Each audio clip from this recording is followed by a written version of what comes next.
2, 1. Hello there, very warm welcome to the Bronx Boxing Gym here in Camberwell. A special workout for you this afternoon as we build up to a magical night coming away on Friday night live from the Royal Albert Hall in London. Natasha, Jonas and Lauren Price locking horns in a mouth-watering unification fight. That is coming away. Johnny Nelson, Marnie Swindles and Annie Clark are alongside me. Marnie, this is your gaff. You're hosting us today. I am so honoured and so happy to have such a landmark event, such an historic moment for women's boxing here in Bronx. Very happy. How long have you had the gym? And obviously, you apprentice, we know you from there. And what was the sort of the reason behind opening this? Yeah, so our doors have been open for 2 years. I used to box back in the day myself, moved into coaching, did a little bit of promoting, but I feel like I found my bag. This is what I was supposed to do, have the gym. And, you know, one of the biggest pleasures that I get is being able to introduce more women into the sport and help them see that what lies behind the doors isn't just all burly men, but there's some real magic that happens behind the doors of the boxing gym. Second that, absolutely. I was complaining earlier on. There's no spit. There's no smell of sweat on the floor. It's just too clean. Listen, yeah. I spent a long time making it look that way. You should have seen it yesterday. You want the spit and sawdust, don't you? Yeah, spit and sawdust. But it's a lovely setup. I actually didn't know it was here. You've got to have a little bit of both, Johnny. You've got to have the spit and sawdust, but also the style. Substance and style. That's me putting my place. Meshing the two. We are building up to a special night coming away on Friday night. It is Friday night. You have to get it in your head, don't you? It's not a Saturday night fight night. It is a Friday night, live from the Royal Albert Hall. Johnny, you've boxed there, haven't you? I think Natasha was probably 5 when I boxed there. I can't remember 15 or 5, but it's an amazing venue. The venue is outstanding, and for such an event, the Royal Albert Hall is perfect. It's classy. It's cool. It's just got everything that you'd want there. The bill to me is a great bill, and I think the crowd will really enjoy the whole show, not just the fight itself, the whole performance, everything about it. Top to bottom, it is a great fight night in itself, isn't it? A unification. We've got a world title event, a European title, a British title, and a professional debut. There's a lot to like on this card, Andy. It's great. It's got everything, like you say. You look at the top of the bill of any card because that's what really carries it. And 3 world title belts, the ring belt on the line. It's an all-British fight. We feel like we know what will probably happen for the winner, and it's really difficult to pick a winner. And then Caroline Dubois making a defence of her title, a really good European title fight, which has gone under the radar a bit.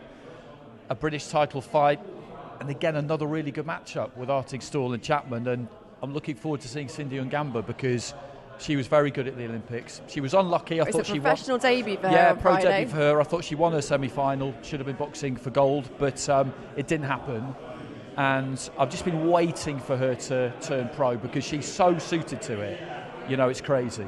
And that in itself, making a professional debut at the Royal Albert Hall, you don't often get that opportunity, Johnny. You know, again, it's the attention. And a lot of fighters today are getting put in a situation, put on bills that have got all the headlines and everything. What a place to do it. I'd love to be. I boxed in Hull. That was my professional debut in Hull, in a working men's club. So to be at the Albert Hall, again, it's something. No matter what you do in your career, you can say that I boxed there. That's me, and it's a proud place to point the finger at and say I was there. Yeah, Marnie, who are you looking most to see? I'm very excited for the main event, Natasha Jonas, Lauren Price. I actually owe a lot to Natasha Jonas because it was the Natasha Jonas-Katie Taylor fight way back in the Olympics that spurred all of this. I saw that from my bedroom and I thought, I want to be like them. And that's what got me into the boxing gym in the first place. So this is a real full circle moment. I can't wait to see how that fight plays out. You've got the energy of Lauren Price mixed with the experience of Natasha Jonas, and my heart's with Natasha, but my head's with Lauren. It's a hard one to pick, isn't it? And you talk about that fight with Katie Taylor, because that fight, it broke records, didn't it, back Absolutely. in the Olympics, with the decimal level, the loudness in the crowd. It was really quite something to hear and to watch, Andy. What do you reckon on Friday? What kind of atmosphere do you think there will be in terms of the Royal Albert Hall? I think the atmosphere should be terrific because as a space it's ideal for boxing really. People talk about the Coliseum with boxing all the time, but if you look at it, it is like that. The floor space is quite tight and kind of oval shaped. So it is, in that regard, exactly the same, and it rises up quite steep from the sides. I've been there to see music acts, and it's special. It's got a vibe about it. And yes, it is a bit plusher than other boxing venues we go to, but that doesn't mean that the atmosphere will be any different, because what is happening inside that ring is the same wherever you put it, and it brings something out in people wherever they are. Does it matter, Johnny, as a fighter, wherever you box, in terms of the atmosphere, your surroundings, or when you're in the ring, doesn't make a difference? It probably matters after. It's up to the fight itself. As fighters, you can box anywhere in the world. You're focused on the individual in front of you. It's just nice to be able to look back and say, wow, that's where I fought, that's where I've been. Or initially when it's mentioned, it's like you've got to put that to one side and concentrate on the task in hand. Then you can look back and say, you know what, I was there. And I'm quite sure every fighter on the bill on Friday night will think, you know what, they're being involved in something special. And they'll tell you that after the fight itself. Well, let's just get stuck into the main event then and talk a bit more about Natasha Jonas and Lauren Price, because it is very much, Andy, a case of what youth versus experience, I guess, in terms of these two. It is, and I've been listening to what Lauren's been saying in the build-up, and I know that she believes every single thing that she's been saying. She's too young, she's too fresh, she's too good. And if you just look at it in purely rational terms, she is younger, so she is fresher. She doesn't have as many miles on the clock, but she's also not as seasoned. Jonas has had hard fights against Katie Taylor, against Terry Harper, against other fighters. She's been down the stretch and she knows what that's about. And I've not seen any sign in her at 40 of any kind of dropping off. If anything, it might have gone the other way, really. Exactly, and the way she fights, she's got really good fundamentals, really good mechanics, and she's able just to throw punches and move fluidly and loosely. She doesn't load up, she's not really tense. So to be able to achieve that longevity, you need that kind of style, and she's got it, and she's got great timing, and she can really crack. So I think this is a much closer fight than most people are talking about. The way people are talking about it, sometimes for me, I think to myself, how do you get there? Because Lauren Price is terrific, obviously, but she's largely untested as a pro. It doesn't mean she won't pass those tests. It doesn't mean she might not go on to become one of the greatest female fighters of all time. But at the same time, Jonas is the one who's been there and done it. And I didn't see anything against Ivana Habazin to make me think that all of a sudden we're going to see her get old fight, overnight. Yeah. Johnny, what do you reckon? Do you think experience will be the difference? I do believe pace will be the only issue, because you'd expect all the experience and the knowledge that Natasha has. It blitzes what Lauren has. Pace will be the issue. Now, if Lauren starts this fight at a high pace, she gets the fight, because if Natasha tries to match her with the pace, at 40 years old, no matter what you've done, no matter where you are, you're going to gas out. So Natasha has to control the pace from round one all the way through. And that's the hard bit, because Lauren's strong as an ox. She comes in fast, she hits hard, and she's hungry. And so you can tell when these have been head to head and they've spoken, Lauren's like snapping at the bit, trying to jump on any little thing Natasha says. So if that's an indication of how this fight will start off, pace is going to be the issue, and that's all it will be.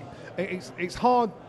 Look, I'd lean towards Lauren because for that reason.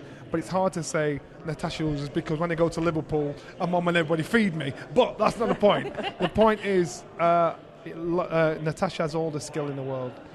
I'm telling you now, put your finger on pace. That's the only reason why if she lost. This is the first event of Fight Week, so it'll be intriguing to see how it plays out between these two and whether there is any more sort of jibes, any more sort of trying to get in each other's heads. So far in what you've seen, Marnie, have you seen any sign of that between these two? Has either got the upper hand, do you think? I think it's all come off very respectful so far, and fair play, because there is a lot of respect between them. I echo what you said. I think it's a close fight. I think Lauren Price's explosiveness, her power, being a southpaw, I think she will pose a problem for Natasha Jonas, but the experience, I think, will play its part too. But I would like to see them going at it a little bit more. I'd like to see them building the fight a little bit more and being a little bit more savage with it. Go for it. Yeah, say what you think. Say it with your chest. I think we've seen glimpses, haven't we? Perhaps it's like they want to, but they just won't go there. Yeah, maybe we might see that at the press conference tomorrow, Andy, or even at the face-off today.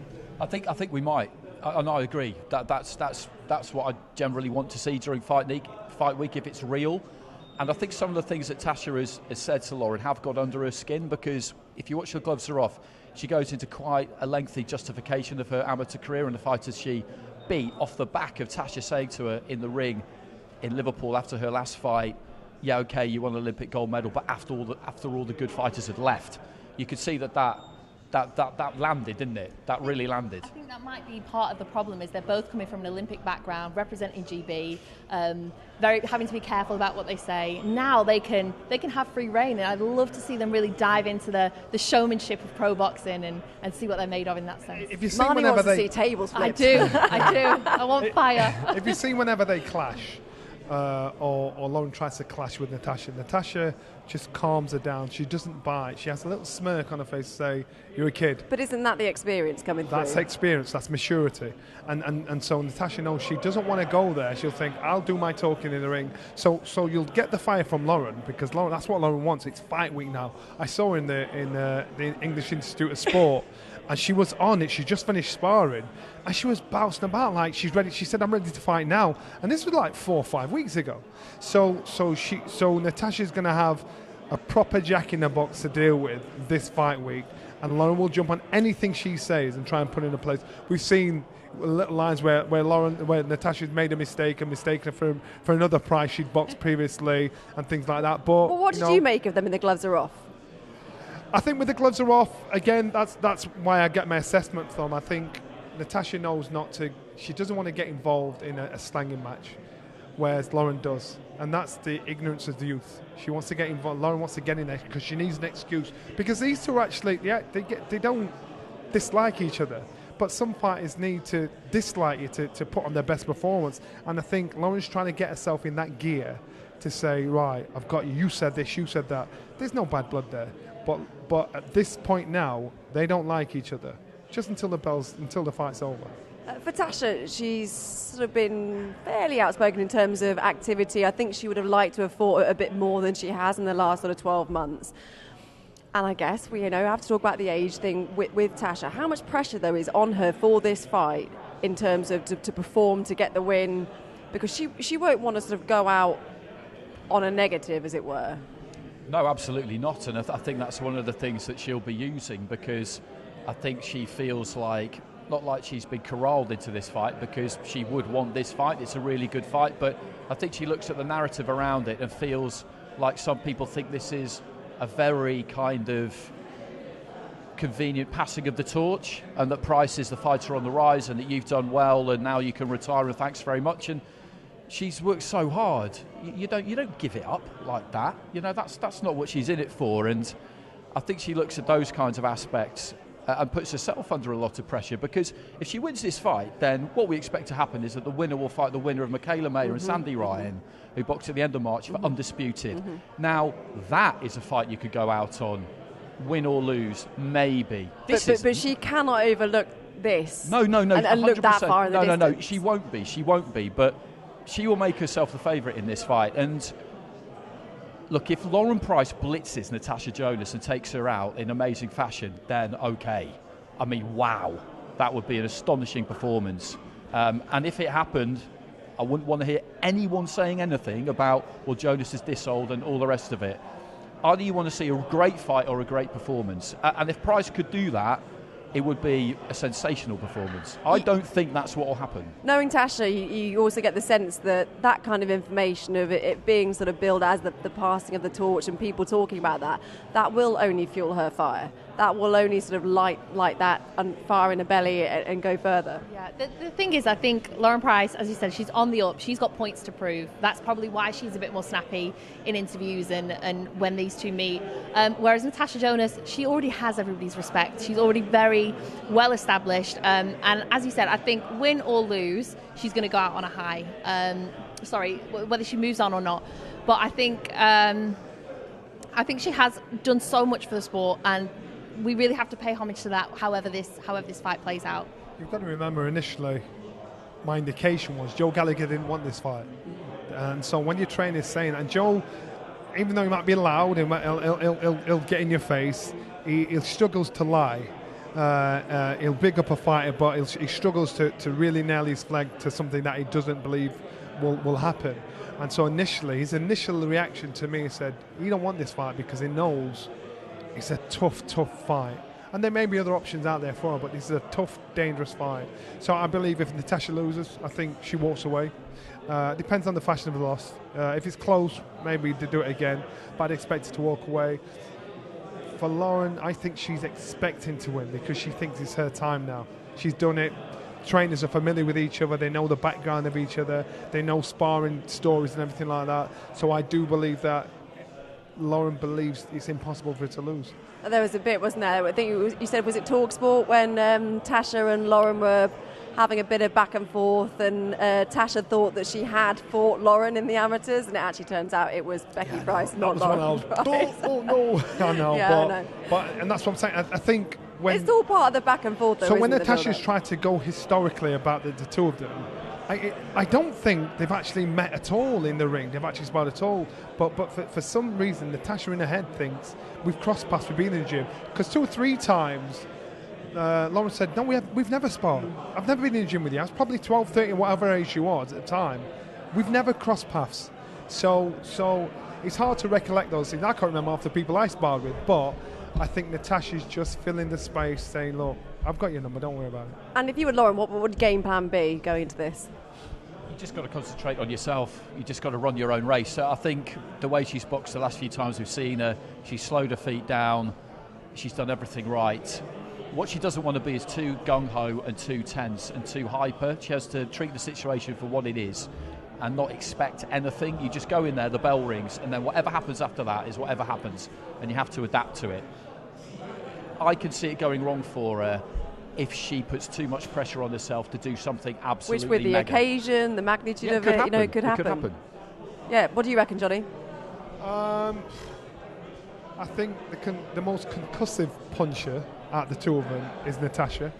I think the harder puncher, the one that throws consistent, solid shots, is Lauren.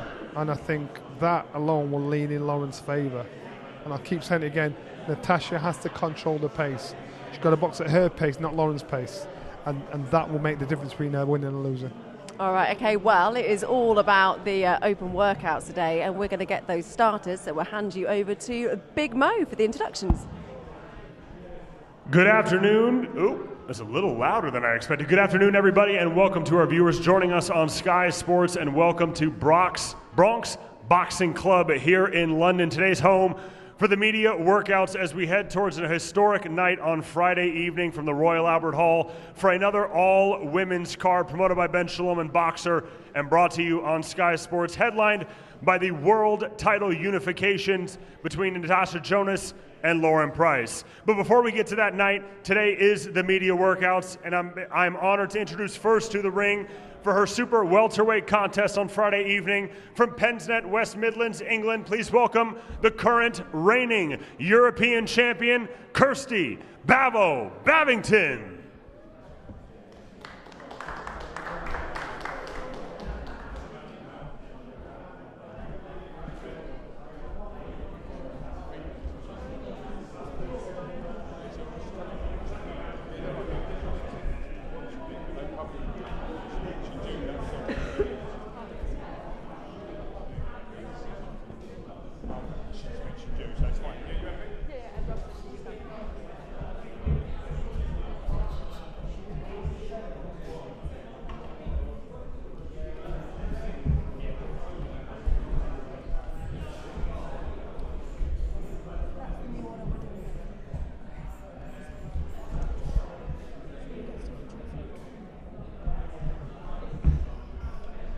So Cindy Ngamba against Kirsty Bavington.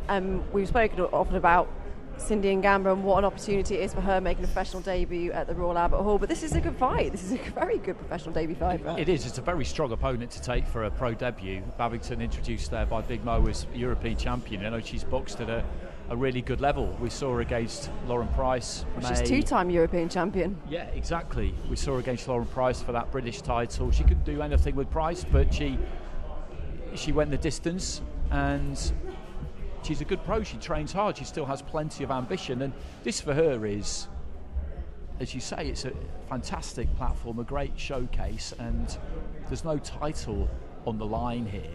So, in a sense, it's kind of a free hit for her to show everybody just how good she is. She'll know all about Ngamba. Ngamba is a real thing, I think. I'm totally convinced of it. But at the same time, she's going to need to be, because if you take this kind of fight on your debut, things can go wrong. I mean, it does show real intention, the fact that she is taking this kind of calibre of opponent on your debut, Johnny. I saw Ngamba at in the English Institute of Sport training down there. She loves the game. She absolutely loves it, and she just loves the challenge. I think Bavington, 32 years old, the calibre of opponents she's boxed in comparison, obviously, Ngamba has had no professional experience. It is a big shout, but I don't think they would have put her in such a fight if they didn't think she had the ability to do it. And that's what you've got to put it down to. Ngamba's 26 years old. So at 26 years old, they've got to try and cram as much experience in as possible. But they probably think she's at the experience. She has the experience for this level already. What does Kirsty Bavington? What does she do well? She's a good mover. She's got the experience, and and she'll go in there so confident. Because if I was her and I was getting boxed, somebody having a professional debut, I think there's no way you should have a chance in hell beating me. But you'd put on your best performance. You'd use your movement. You'd use your jab, and she's heavy-handed as well.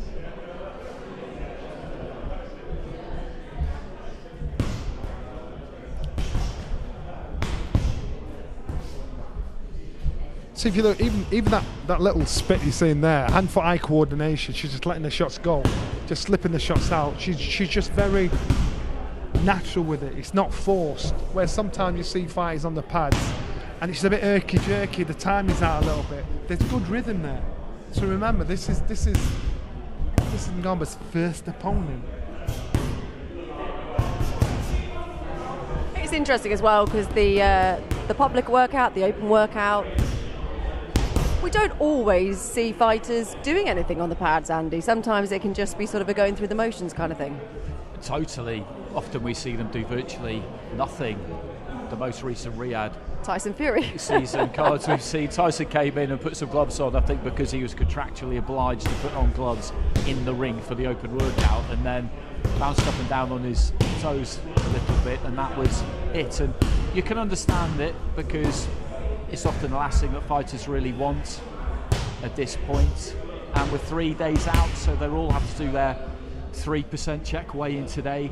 So with the British Boxing Board of Control and this card's under their auspices, if you have to make a weight, then you'll need to weigh in 3 days out, and you'll need to be 3% or less within striking distance of your fighting weight. So that's something they will have done already, and they probably trained already this morning before they did that. So this is just an extra at the end of the day. And what you can sometimes tell is, Johnny, if they're making a weight, is where they're at with it.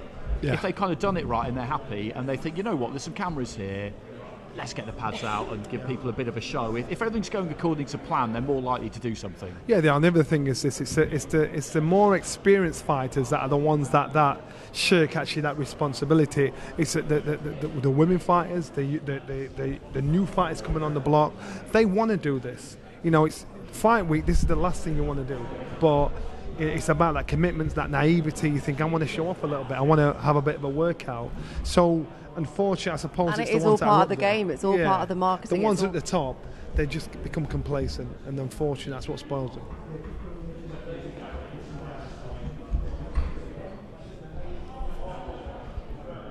In terms of confidence for Kirsty going in against someone making their professional debut, where will that be at, do you think? Sky high. Yeah, exactly. Sky high. Because it doesn't matter what we say, as a fighter, if you're a professional fighter and you're not a loser, you've got him with decent caliber, there's no way you're going to let a novice, no matter what they do in amateurs, beat you. All right, well, we're going to hear from Kirsty now. She's with Andy. Thanks, Anna. Kirsty, great to see you first and foremost. I wonder where your thoughts and feelings are ahead of this fight, because You know, you're established pro. You've been all the way to the top, won a European title, but you're boxing a Davidson, albeit a very talented one. I wonder where you see yourself as the favourite, as the underdog, and how highly you rate Cindy, and if they've made a mistake, really. Well, highly rate Cindy. Watched a few of the amateurs, everything else, but I'm always going to be the underdog, I think. Underdog mentality, no pressure on me at all. Still 2 times European champion. It's 2 weights above, so I'm just going to enjoy being here again. And, you know, I'm all about causing upsets and getting in there and doing something again and making a statement. And it's 8 rounds. It's, you know, I'm used to 10 and I'm used to being in there for longer. So it's one of them. I'm grateful to be here, and I want to, obviously, it's all about inspiring girls to you know, coming from nothing and getting on stage like this. So it's just all about that really for me, and, you know, keeping on with your dreams and everything else. Yeah, and I think a lot of people will echo that on Friday because of the setting and the card itself. Just one more on that though. You know, everything that Cindy achieved as an amateur, brilliant, but the pro game, people say, you know, it is a different game, same sport but different game. Without starting some sort of trash talk, are you planning on just showing her what the pro game is all about? Hey, I'm just planning on showing her what it's all about. I mean, I'm an established pro now. I've had to be the B side for how many fights now, and I've got my European title back. You know, we went to France and we brought it back. We was never meant to win, do you know what I mean? Like, I was never meant to come this far, and I have, and it's all through hard work and every day and teaching at Beacon Academy and everything else, and it's just, I've worked hard for this, man. I deserve to be here, so yeah, I mean, I'm going to show her what the pro game's about, man. They might, 8-10 ounce gloves, and see what she's about when we get in there. Yeah. Great message here on Merit. Best of luck, Kirsty.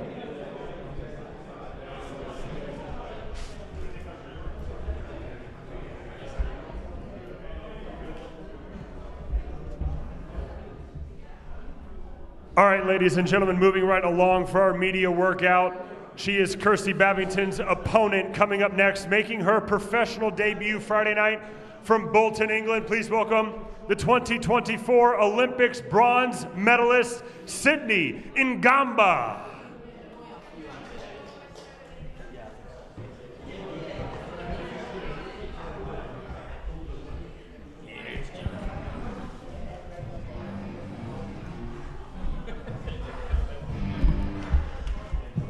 Well, Andy, as Big Mo just mentioned there, Sydney Ngamba, she made history, didn't she? Paris 2024 last year, when she became the first member of the refugee team to win an Olympic medal. There's a fair bit of talk around her. There's a bit of buzz around her, which we all like to see. And I'm excited to see what she does on Friday.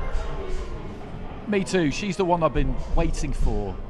We're waiting to see what Lewis Richardson's going to do as well, who also picked up an Olympic bronze. But I've really been waiting for her to emerge and make this pro debut, because everything I've heard about her from the beginning is that there are possibilities. She's won national titles at 3 different weights, and she won that bronze medal, and I think she was unlucky not to be able to progress to the final, because in her semi-final against Athena Bailon, who's a big, tall Panamanian fighter I've seen quite a bit, I did think she won that fight, but she didn't get it. A bronze medal, though, still a fantastic achievement, and you just look at her up there, it comes naturally. Yeah. She looks the part. Johnny, you're studying Cindy there in the ring. As Andy just said, looks confident, looks the part. To say, is this the first introduction sort of fight week activities? She's looking pretty good up there. Yeah, so the issue for her for the first 3 or 4 fights is shaking off that amateur style. Stiff, not as loose, but that might be the style. What we see there, she takes all the way through. Remember when Lauren first came on the scene, she was very stiff, very correct with her shots. She's now relaxed and become more as she's gone along. Now so remember, will this be her consistent style? She's got the movement, she's got the hand-eye coordination, but she does look amateurish. But it's a pro debut, so it's a case of how she's going to settle and how she's going to adjust and adapt. And with making a professional debut, how much of the pressure is there, or how much will you want to make a statement? And you've got to control that, I guess, and not rush your work and not rush that statement. Yeah, there's one thing you've got to remember. just because you're an outstanding Olympian doesn't mean you'll be an outstanding professional, and vice versa. That's how it is. So there may be just a lot explain that a bit more. Why? Okay, so why? Because Aldi Harrison, for instance, he was an outstanding amateur. He won everything. He looked the part because that 3 rounds suited him. That pace suited him. But when you stretch the rounds out to 4, 6, and 8, and 10, and 12 rounds, then it's harder to maintain that structure, that persistent pressure going through. So that's why it's not. If you get an outstanding amateur that becomes an outstanding professional, that fighter is an outstanding fighter all the way through, and they really make a mark in their professional career. I know many good amateurs that did nothing as a pro. So it's just about how they adapt when they turn professional. In terms of the distance as well, I mean, Kirsty Bavington in her interview there with Andy Scott just a few moments ago was just saying, she's used to doing 10 rounders. It's an 8-rounder. How much could that be the difference in terms of having those rounds under her belt already? It's an advantage, but the strange thing for elite international female amateurs is that they go from boxing 3-minute rounds as amateurs to 2-minute rounds as pros. So I don't think 16 minutes with 7 minutes break interspersed amongst it will really be very daunting for somebody who's used to doing 9 minutes with 2 minutes break, basically. You'd actually favour you'd actually favour doing 3 minutes and 2 minutes, because if you're used to doing 2-minute rounds, then it's a quicker pace. Everything's squashed into 2 minutes. So if you're used to doing that as an amateur, then you drop down to 2 minutes. It's really hard. You'd be terrified of it. And I can remember as a pro, I was given from an 8 round, it would drop down to a 6 round. I was terrified because I thought I need time to warm into it. And as a professional, when you're in the ring and you're doing a 2-minute round, you need to just stretch it out, time it out. For 2 minutes, you've got to cram it all in. What would you like to see from Cindy on her debut on Friday? So I'd like to see how she controls the pace. I want to see how fast she is, how accurate she is, how confident she is, and how she adapts. All right, well, we can hear from Cindy now. She's with Andy. Cindy, if you could just come and join us over here. What an exciting time for you. I mean, you've known for a while now that Friday was on the horizon. Now it's fight week. Just how are you feeling? And I suppose, how are you dealing with all this extra attention, all the lights, all the cameras? Just the final countdown now, I suppose. This lie, and many people, it's not as much as it was at the Olympic. I think the Olympic was the higher as it can get, with the spotlight and the all eyes on you. And as people like it, the pressure. I don't really like it to call the pressure. I think once pressure is on you, that's the moment when you get to shine and show the world what you're capable of, and show not only people but also yourself what you're capable of. So I'm excited for Friday and show people my skills and my capability. And I decided this new journey on mine, which is to turn pro, and I decided to be in the ring with the best of the best experienced people. So I'm just going to go out there and just listen to my team and listen to my own self and just do what I'm good at. That being said, you only get one pro debut. You're only going to get one shot at this. What's the one thing that you want to show us on Friday? Win my fight. Yeah. That's a great answer. Yeah, we leave it there. That's exactly it. Ladies and gentlemen, Cindy and Ngamba, we look forward to it. Best of luck, Cindy. Thank you.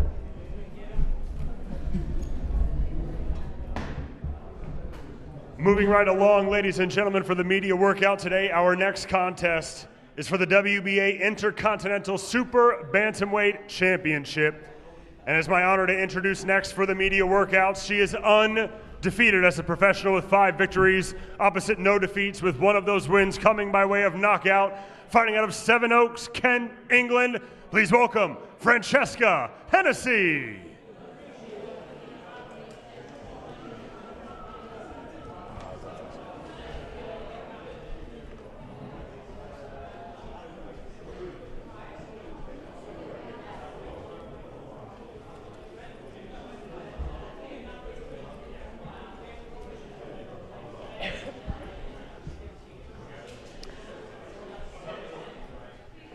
Looking forward to seeing Fran Hennessy make her return to the ring on Friday. I mean, I personally, Andy, always look forward to her ring walks because energy, dancing, you name it, it's in that ring walk.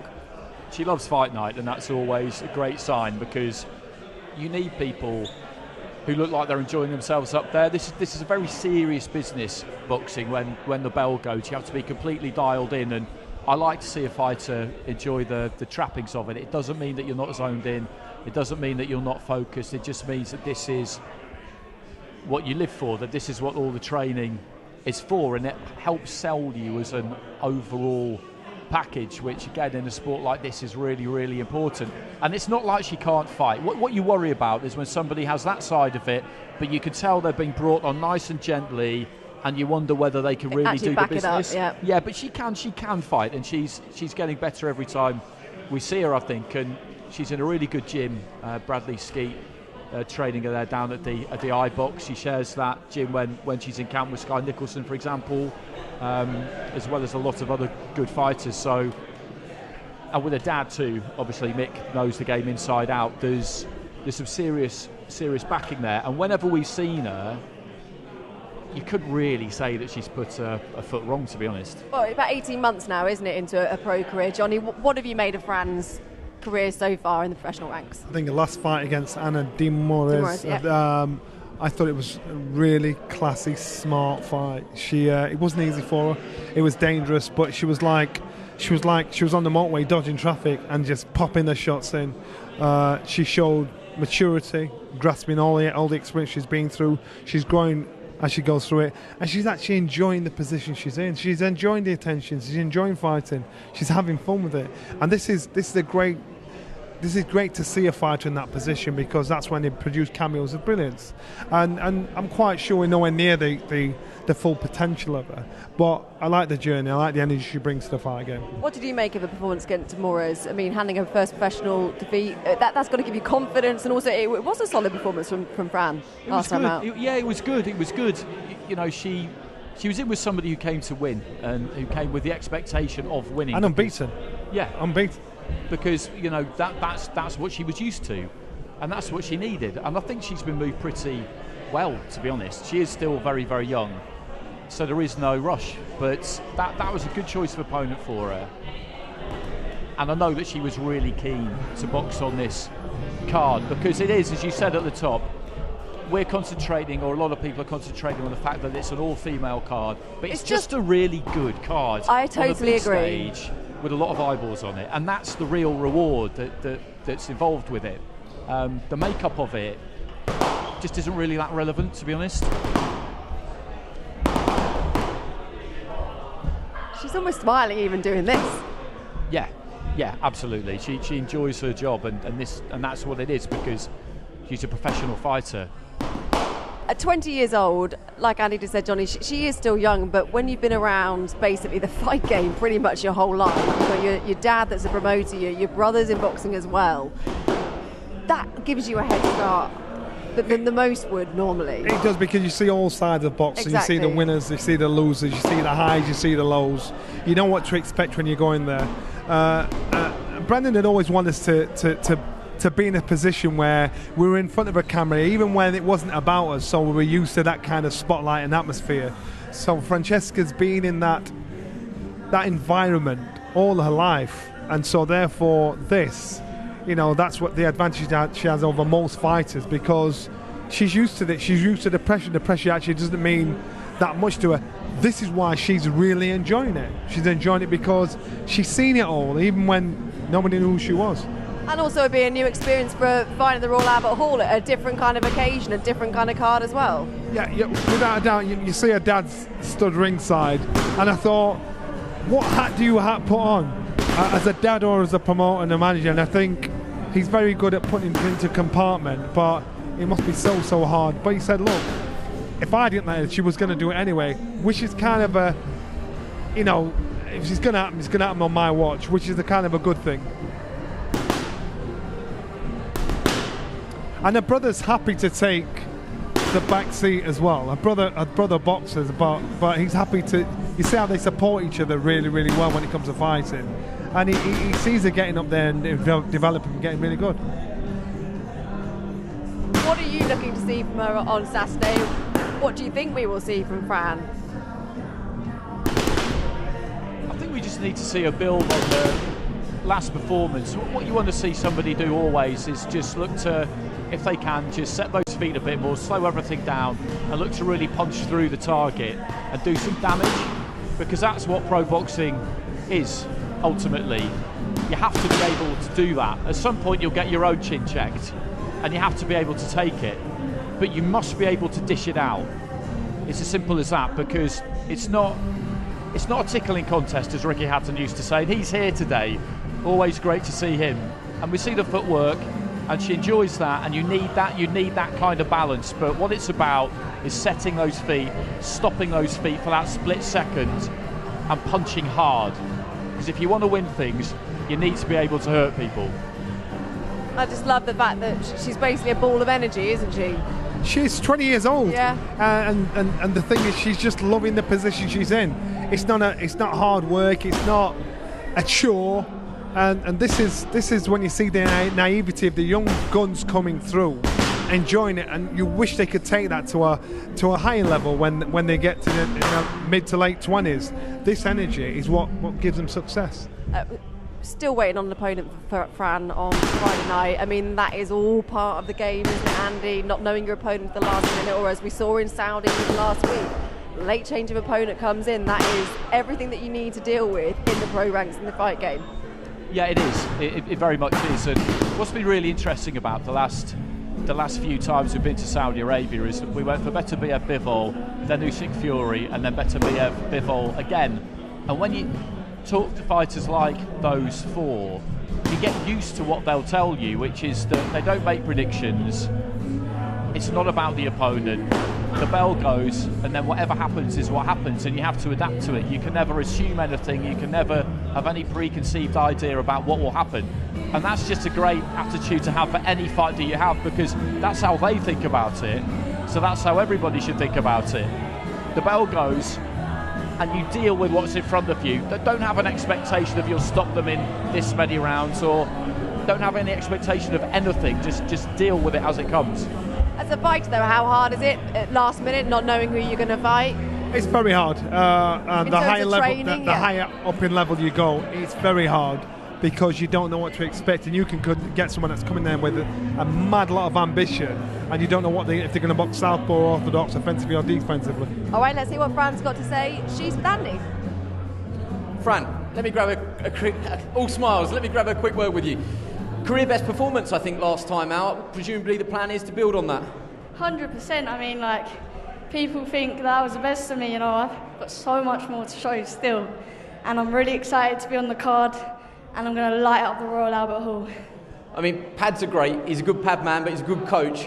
One thing I'd say, just by being in the room, you look like you're hitting harder. The speed is still there, but they're making a real pop. Is that a sign that maybe a little bit more on it this time? Oh, 100%. Look, as I said, I'm here to light up the Royal Albert Hall, you know. I've been training very hard. I've been working very hard, you know. The obsession never fades for me. This is just another day at the office, and I'm ready to show another side of me, you know. As I said, you saw that was a career best performance for me, but there's still so much more to show. May I ask you, have you been to the Royal Albert Hall to see any sort of show there before? I mean, I reckon your dad, without giving out ages or anything, I reckon your dad's probably seen some good performances at the Royal Albert Hall with some of the names that have boxed there. But has it dawned on you quite, you know, the magnitude of the venue and going to be treading the same boards as some of the greats in the sport? Oh, 100%. But I'm soaking it all up. You know, it's amazing to box at a venue where all these greats have boxed at, and I'm blessed to be able to do so. But that's exactly why I'm going to light it up and try to steal the show. Looking forward to it. Best of luck, Fran.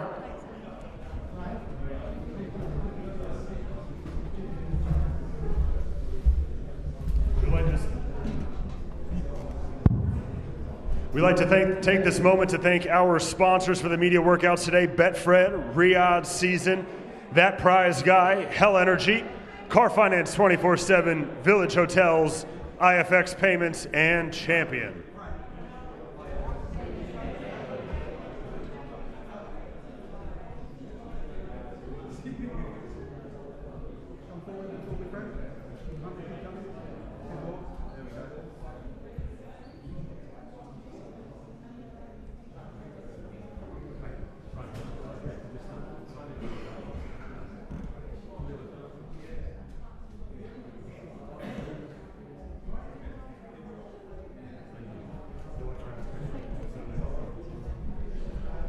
Up next, ladies and gentlemen, is a contest for the European Flyweight Championship this Friday from the Royal Albert Hall. And introducing next for the media workout, she is the defending European Flyweight Champion, the undefeated from Birkenhead, England. Please welcome Chloe Watson.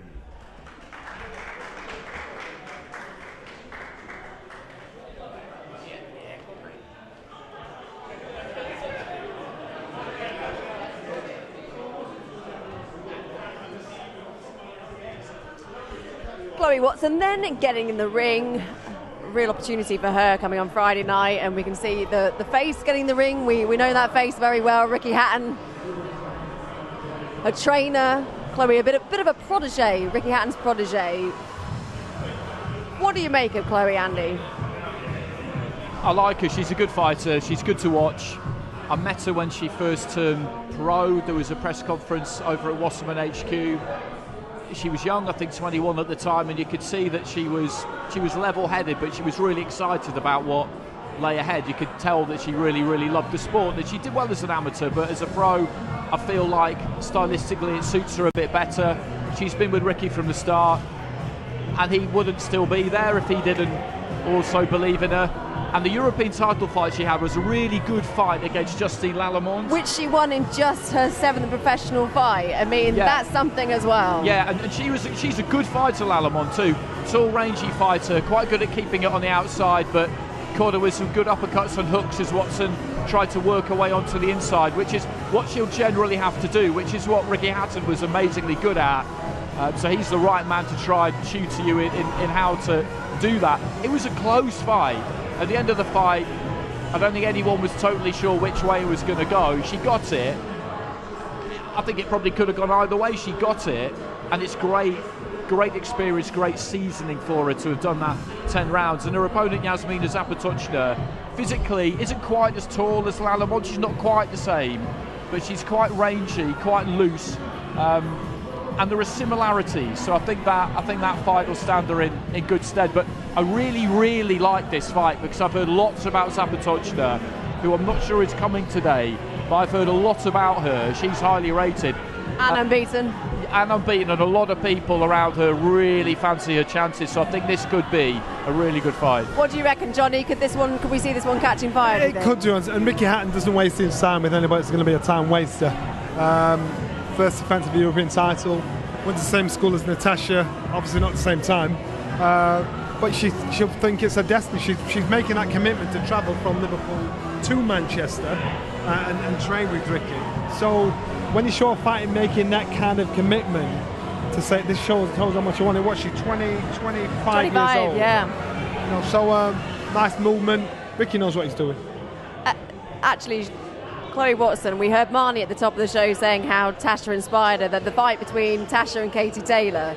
And Chloe, as Johnny just quite rightly mentioned, Chloe went to school, the same school as Tasha.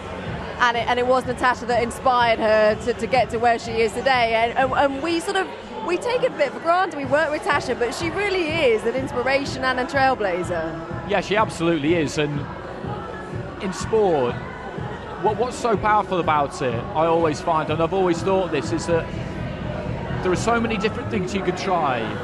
But if you can look up at somebody and feel like you know where they came from, and therefore you can identify with how they got to where they got to, it makes you feel like you can do it as well. And that's why someone who's local to you, someone who's trodden the same path as you, they generally are the ones that people really take the inspiration from, because it makes you believe that it's possible, step by step, and it makes you believe that it's possible. And Tasha's, as you say, I do think people underestimate just what she's managed to do in her career, because it is pretty amazing. Pretty amazing, and also when you think about the loss after Vivian Obinoff, how many people wrote her off, and then what she's gone on to achieve, it really is quite something.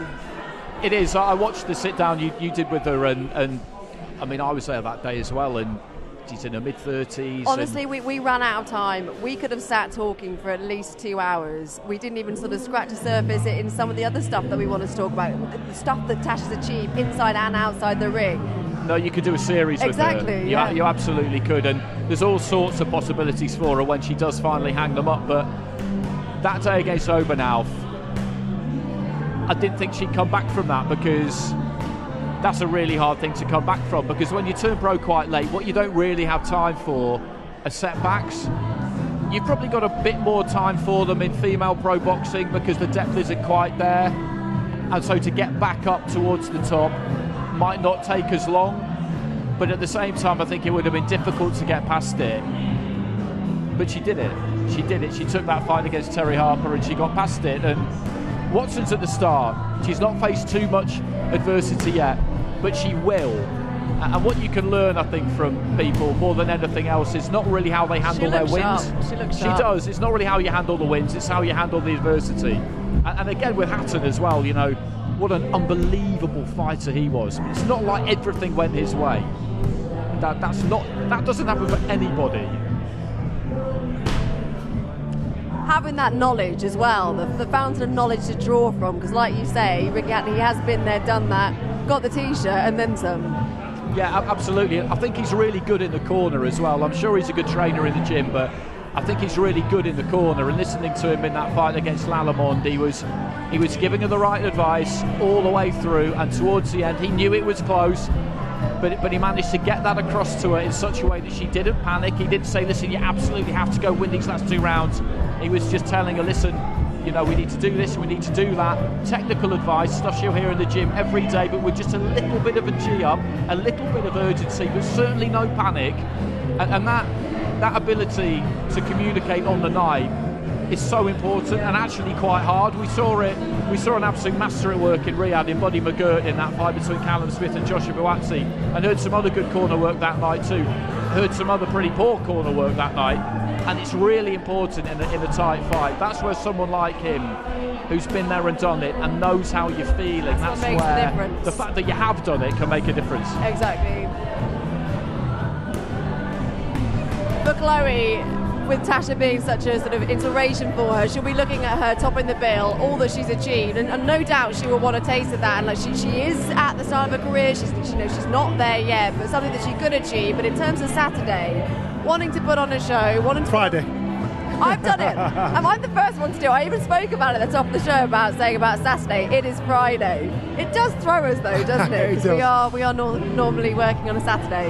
In fact, every day this week feels very strange doing activities at a different day. Anyway, going back to Chloe. In terms of making that statement, wanting to steal the show, it is a fight that could catch fire, but can't let her emotions sort of get the better of her. She can't. I was just watching her work on the pads. I'd like to see a bit more snap in the shot. She's got the movement. She's got the she can duck and dive, but I'd just like to see a bit more snap in the shot. Maybe she's just showing us what she can, but the snap gives it that classy feel, like we saw earlier on. All right, let's hear what she's got to say with Andy. Chloe, all smiles with you and Ricky, which I expect nothing less in camp between the two of you. But it is a big night for you. It's sort of a relatively late addition to the card, but presumably you're hoping that you can steal this show. Yeah, definitely. You know, I've been working hard for a long time, and I'll be looking on putting on a good performance come Friday. We feel that styles, you know, with you and Jasmina should really gel into a good fight. Do you share that sentiment? 100%. It's going to be a great fight. Will you give us a prediction? We can have plenty of sort of chance to talk over it later in the week, but at this early stage? A strong, dominant performance by Watson. Look forward to it. Good luck.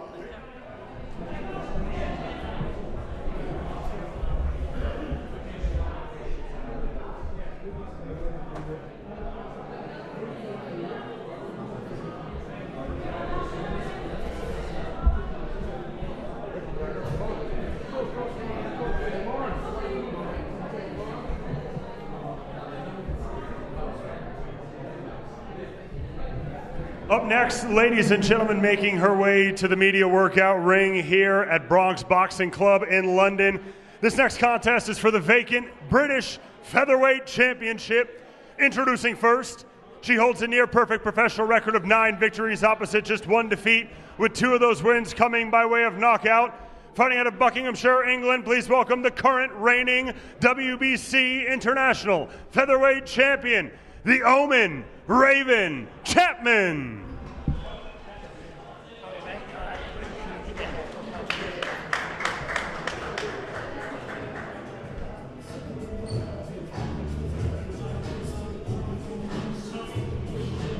Here she comes then in the ring. Raven Chapman, who takes on Karis Artingstall on Friday night. Just reaffirming, Friday night. British title on the line for this one. Last saw Raven Chapman in October. She fought Sky Nicholson, didn't go away. But very much Andy looking to rebound from that and put on a show on Friday. And it's a great fight to come back into off the back of a failed attempt at a world title against Sky Nicholson, because I think that will take a little bit of getting over, because when you lose, particularly in a fight like that, fighters need to be able to come up with some kind of explanation, and your opponent being better than you doesn't really work. That doesn't really work. You need to come up with something else. I've not heard her say too much since that fight. I did read a couple of things that suggested maybe everything hadn't gone brilliantly in the build-up, and if that's what you need to cling to a little bit, if that's your life raft, then fine, go for it, because as I say, you need to come up with something.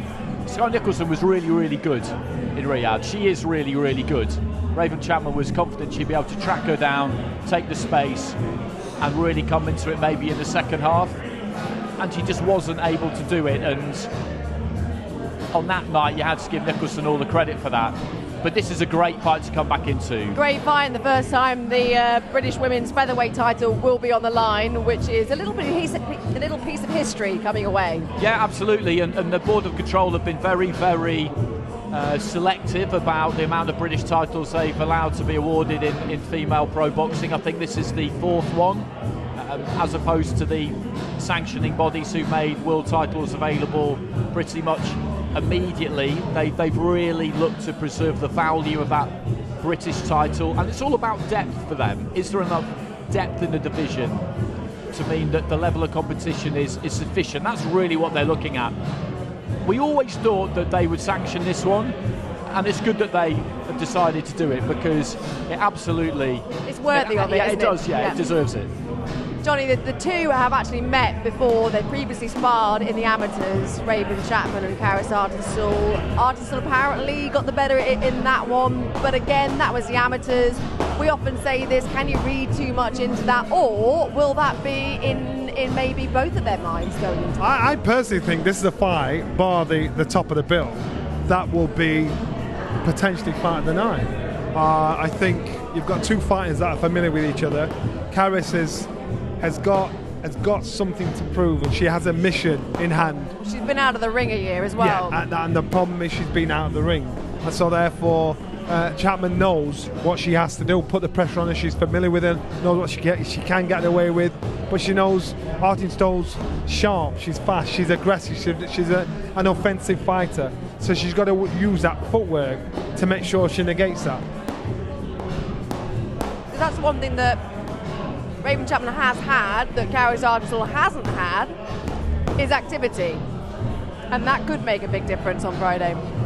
It can do, because we've been waiting to see what Karis was going to do. It has been a bit stop-start, but you just feel like this is probably what she needed as well, that she needed a fight to really get her competitive juices flowing, to really zone in on, rather than going into a fight where you pretty much know you're going to win. It's just a question of how you're going to do it, because particularly if you boxed at that top amateur level, you've got to keep challenging fighters, otherwise they may well stagnate. That's really the issue where people turn over. And it's not that easy to do sometimes, because you do want to get them experience against different styles, all that kind of stuff. Pro boxing is different, but at the same time, you don't want too many when really you know you're going to win. So that knot of fear for Karis Artingstall that you really need to produce a big performance, that'll be there for this fight. It'll be there for both of them, and that's great, because that's always what you want. Raven Chapman, Johnny, a point to prove. She is on the comeback trail. She wants to get back to winning ways. An added extra bit of motivation perhaps there for her, which could make things dangerous. It makes her a dangerous opponent, because she's got something to prove, because she knows another one of these, her career starts to fall in the wrong direction. So really, that's not a bad thing. Okay, well, we can hear from Raven now with Andy Scott. Raven, I'm just gonna steal you away from the photo for 1 second. It's all relaxed at this stage of the week, isn't it? But I think everybody realises what's at stake for both you and Karis on Friday night.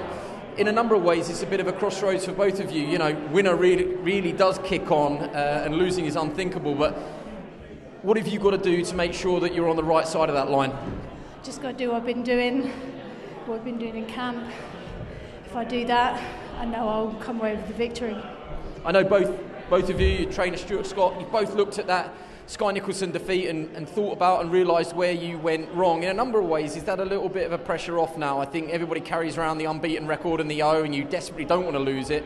Do you see yourself now as a little bit of pressure off? There's nothing to lose now. You know, it's win at all costs, definitely, but you don't sort of fear defeat anymore. Yeah, no, I suppose a little bit for sure.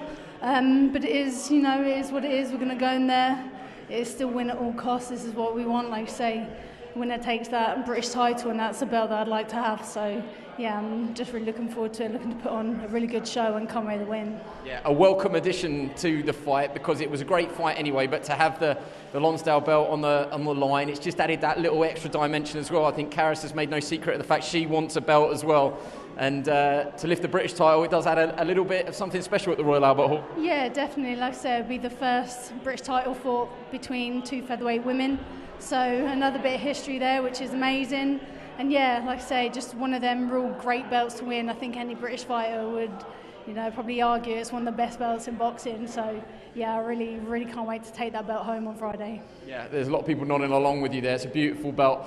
Just set the fight up for us finally before you go. We think styles make fights. We saw where you went wrong, but we've seen also before that exactly where you've been right in other fights. What have you got to do to beat Karis? Like I said, just got to do what I do what we've been working on. Got a good game plan. I'm adaptable. Like I say, if I do everything that I know I'm capable of, it's nothing but a Raven win. Yeah, we're expecting a great fight. We wish you all the best of luck. Thank you.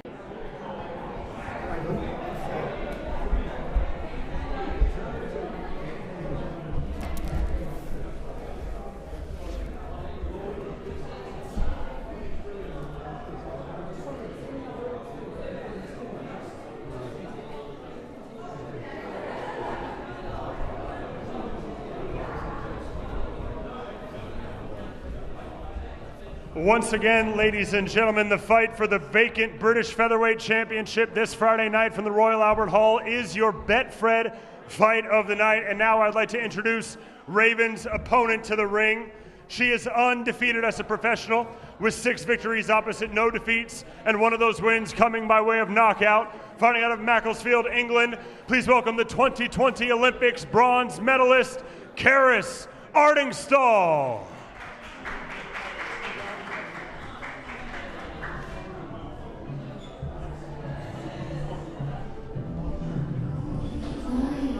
So Chapman and Artingstall will be back in the ring on Friday. She will be very much looking forward to that. We last spoke to her at the press conference for this night. That was at the Dorchester.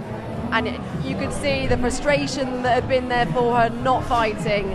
And that will all just want to be out the window on Friday. She just wants to get back in there and do the business. 100%. As we were saying, this is exactly what she needs, because pro boxing cannot turn out to be what you expect when you turn over from the amateurs, particularly if you're used to that international setup. And also particularly when you turn over with the likes of like Caroline Dubois and Lauren, and then you see them push on, and then you're in the sidelines. That ramps up the frustration. Yeah, absolutely, because she'll have seen Sky Nicholson, for example. Sky Nicholson, Raven Chapman, Chapman and Artingstall were the same class, if you like, during the amateurs, and she was the best. Artingstall was the best. The results prove it. And she had to watch Sky Nicholson win a world title, and then watch Raven Chapman get to challenge her for it, and watch Caroline do what she's done, and Lauren do what she's done. And it is frustrating when you're the one not moving as quickly as the others, and it will cause you to question yourself. And you'll wonder whether pro boxing, at times you will have wondered, is this really for me, in terms of just the way it works, or sometimes doesn't, because when you're on that squad up in Sheffield at the EIS, the tournaments keep coming and they enter you in them, and you go and you fight and you do what you do, and if you do well you win a medal, and if you don't do that well then you go to the next one in a few weeks' time. Whereas professional boxing just isn't like that. It's much more snakes and ladders, and she'll know that this is a massive fight for her on Friday. A massive fight, and also a massive night as well, making your comeback, as it were. You've been out the ring for 12 months or so, and you're coming back on a big show with a lot of eyeballs on you. You know what made me smile? Artingstall was stood there just glaring at Chapman as she was working out in the ring, and she made it quite clear, stood right in the middle of the gym, so she knew she was stood there watching her. She's hungry, and you can imagine if you're a fighter and that's all you want to do, being out the ring for so long, you want to get in there, show off. It's not pressure, it's just letting those demons go. So it is going to be quite a start to the fight, but I just love her demeanour when it comes to when she turns it on against an opponent. In terms of shaking off any potential ring rust, this isn't by any means an easy fight at all to do that. No, it's not. It's not. You're going to have to come into this absolutely sharp, because we talked about the 2-minute rounds earlier, and it is very much a factor. You have to start quick. You have to start quick. If you're looking to dictate the tempo, then you have to come out of the blocks, whichever way you think you're going to go about it. And if your opponent comes out really quick, then you're going to have to try and go with them. Raven Chapman's got an impressive work rate. That's what I wouldn't say she relies on, but that's definitely an aspect to her boxing that has always been there. But they're familiar with each other because of the amateurs. They know each other. Is that a good or a bad thing, do you think, in your eyes? I think it's a good thing. I think it's a good thing for Artingstall, because she came out, she had the better of those encounters. I think it's a good thing for her. But again, you can't be reading too much into it, and I'm sure she's not. There's a lot on the line for her on Friday. She can definitely come again if she doesn't get the win, but losing to Raven Chapman for a British title 3 years after the Olympics, that was not in her script. That is not in her plan. We all very much enjoy Caris Artingstall and his Scott interviews. Don't we just? Shall we have one? Let's see how this one goes. Caris, great to see you. We're looking forward to this one, because Raven's just sort of told us, presumably a message you're going to echo. It's win at all costs, winner stays on, and it's one that you have to get through if you're going to get to where you want. Yeah, definitely. Like, I think that goes without saying. If I want to be in these world title fights, if I'm not beating Raven, then I ain't getting to them world title fights. So, yeah, it's winner stays on, I suppose, if that's the best way to word it. But I've got to get through this fight to get in the bigger fights that I want to be in. Yeah, definitely. Would you say this is the toughest test of your career today as a pro? As a pro, yeah, definitely. Like, I think that I'd be stupid to say otherwise. She's definitely the best name on my resume. Is that how you say it? Yeah. CV, that'll do, yeah. She's definitely the best name on there, 100%. It's just a name I believe I beat, and like I said, it's the one that I need to get on my CV, I suppose, to get into the bigger fights against like Sky Nicholson and all them kind of big names. I suppose in a number of ways it will be who executes their game plan and who sticks to it, and who boxes best on the night. Why will that be you? I just think, yeah, like boxing-wise, it's boxing at the end of the day, and I don't see how Raven outboxes me, and I believe I outbox her, and that's just the way I'm looking at it. Like, I've tried looking at it from every aspect, every angle, and I just think me turning up on the night, like, I don't see anything other than a win for myself. I reckon for the last 3 fights, you said basically all I want now is a belt. To get the British title, you know, I know you want at the end of the rainbow bigger things, you know, world titles, but the British title is still a prestigious thing, and to do it at the Royal Albert Hall as well on a card like this, I wonder if that will mean something extra special to you. Yeah, I think, and I don't know if people are going to look down on me for saying this, but like the belt is kind of irrelevant at the minute for me. Like, I'm just focused on getting through Raven Chapman. The fights, what matters to me, like winning the fight. It's just amazing that I get the belt at the end of it as well. Like, it's like an added bonus sort of thing. And I suppose it gives me a taste of what it's like to have something wrapped around my waist as well, and with it being so prestigious, like you say, like, yeah, it is amazing, but the main thing for me and the priority for me is just getting my hand raised at the end of the night. Brilliant. Well, we wish you all the best of luck. Thank you very much.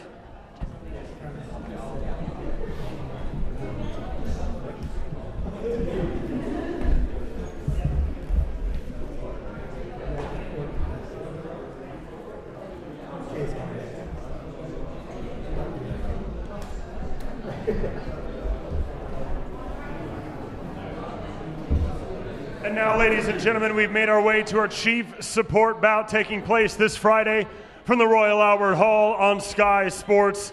It is for the WBC Lightweight Championship of the World. Introducing first the challenger. She holds a professional record of 18 victories versus just 2 defeats and 3 draws, with 10 of those wins coming by way of knockout.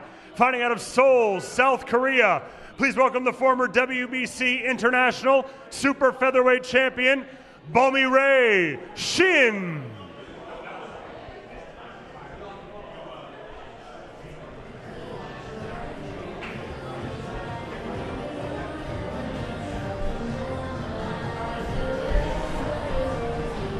Bowmy rushing, positively sprinting to the ring there, taking on Caroline Dubois, making a WBC defence on Friday night. Full of energy there. I think this is going to be a good watch, this fight, because I've watched quite a lot of her this week, and she's aggressive. Caroline Dubois won't need to go looking for her, but she's got some technique to her as well. You can see her up in there. There's decent balance, there's decent mechanics. She's not just going to come flying at Caroline Dubois, but at the same time, she will meet her head on fairly quickly, I think. What kind of problems could you foresee, Johnny, if any, causing Caroline? Well, Shin is the WBC's #1 contender, so she's earned this position. So in earning this position, you know Caroline's going to come up against some stiff opposition. Looks strong, looks mobile, and if she's an attacking fighter, it makes the fight even more exciting, because Caroline's a good attacking fighter as well, and she's smart with it. She'll box when she has to box and attack when she has to attack. She's grown into the shoes of being a champion, and you can tell how she carries herself. You can tell, January when she really felt like she'd won the title. It was a one-sided beating, but it was outstanding. So again, I think she'll want to carry that on. In terms of tests for Caroline, where does this rank? I think she's a good test. I would say that Dubois of the two is the better all-round fighter, but she's had 2 defeats. One came quite early, away from home in Cambodia. The other one came away from home against Delphine Pursoon last year. Of course, we've seen meet Katie Taylor a couple of times, and it was a very close fight. Yes, exactly. We know what a handful Pursoon is, and she lost that fight by split decision away from home. There wasn't much in it in the first few rounds. I thought she looked really strong, Shin, in the middle rounds, and then Pursoon came on strong towards the end. It wasn't an easy fight to score. Fights with Pursoon are never easy to score because a lot gets thrown, and it's difficult to work out how much has got through. And as I said previously, if your opponent goes out quick, then you have to go with them. And when you fight Pursoon, in a way, you don't really have any choice but to do what she does, but just try and do it a bit better. It was a really, really good fight. And Pursoon doesn't seem to me like she's dropped off much, so that's a good benchmark. If that fight had been in Seoul, in Korea, where she's from, she may well have got the decision. It was one of those kinds of fights, so that's given her a good bit of seasoning. And this is one of those ones where, just because most people haven't really heard of her and don't know too much about her, they'll tend to dismiss her a bit. People do that, but it's a mistake. And Shane McGuigan definitely won't be doing that. I can tell you that for free. And nor will Dubois. She's at the start of a world champion's journey, and you have to make sure that you don't trip over any bumps in the road. But Caroline and the likes of Shane, as your trainer, he's not the kind of person that will leave any stone unturned. It won't be complacency there from either of those people. No, Shane's not that guy. But I'll tell you one thing, what I'm looking at right now, you know when a fighter's got a bit of danger about him, Shin's one of them. I'm looking how she positions her shots, how she snaps her shots, how she feels very comfortable she looks very comfortable in there. So this would give me a different tilt on how easy or how hard this fight's going to be. And I'm quite sure Shane's well aware of that too. For Caroline, it has been pretty much, it's been punch perfect so far. So far, so good for her. And she's very much riding that crest of the wave. Yes, she is, and you know what? These are how much of banana skin could Bowmy Rushing be? What I'm seeing in front of me, these are the kind of banana skins where she's going to have a rise and say, "Listen, I'm streets above you guys." But I think this is going to be a good fight. I think it's going to be a tough fight. I like what I see. I like the pad work. I like the movement. I like the swagger, the confidence. And I know that doesn't make a difference from getting hit in the ring, but you can kind of tell a dangerous fighter. And you look at the team that are around them as well. And what do you see? smooth, powerful, attacking fighter, variation, and she doesn't need to be told what shots to throw. Instinctively she'll slip, throw a left hook, and she's comfortable, laughing, relaxed in there. So she knows what job she's got to do. When you hear Shane and a lot of people talking about Caroline in terms of how far she can go, and there is really no ceiling when it comes to how talented she is and how far she can go, how important is it that she does dispose of opponents like Bobby Rushin and in style to get to the next levels? Once you've got that title, the most important thing obviously is to win, and that's always the most important thing, but you just have to make sure you get that done. And it's having that mentality we talked about that Beterbiev and Bivol and Fury and Usyk have got, which is that they never take anything for granted, they never assume anything for any opponent. You get in there and then you deal with the situation as it comes, and that's what Dubois has to do.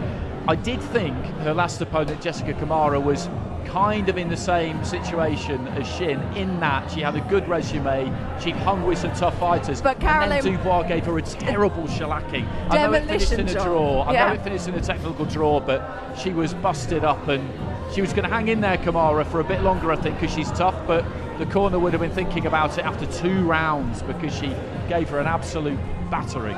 All right, well, let's hear what Bobby Rushin's got to say. She's just going to make her way over to Andy Scott and grab a word with him in just a moment. I'm just seeing Andy put his finger and saying 1 minute. We're just having a few photos there, soaking it up. There we go. She's heading, making her way over. We can hear from her now. Thanks, Anna. Yeah, Bobby Rushin and G1 are going to help me translate through this. So my question to you is, what are you looking to show us on Friday night? 금요일에 우리에게 어떤 걸 보여줄 수 있을 것 같으세요? 둘 중에 한 명은 살아 돌아가지 못할 겁니다. She said one of them will be died on Friday, so she gonna win. And have you studied your opponent, Caroline Dubois? What do you know about her? 그 상대방 캐롤라인에 대해서 알고 있는 거 있으세요? 준비된 거? She's good. I don't need you to translate that one. I don't need you to translate that one. Will you give us a final prediction before you go? What is your final prediction for the fight? What is the prediction? What is the prediction for the fight? Why does she win? 어떻게 결과를 예상하고 계세요? 금요일 날 경기에 대해서? 제가 이기는 거 말고는 생각하고 있지 않습니다. She just think about she will be a champion on Friday. Thank you very much for talking to us and wish you all the best of luck.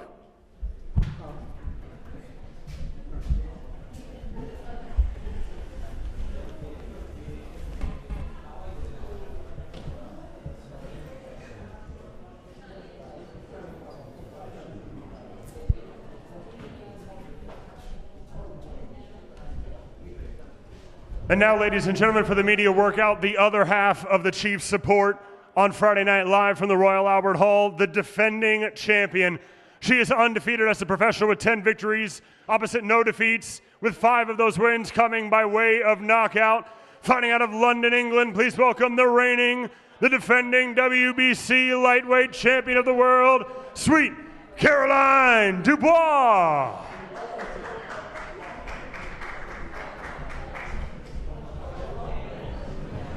Sweet Caroline Dubois is back.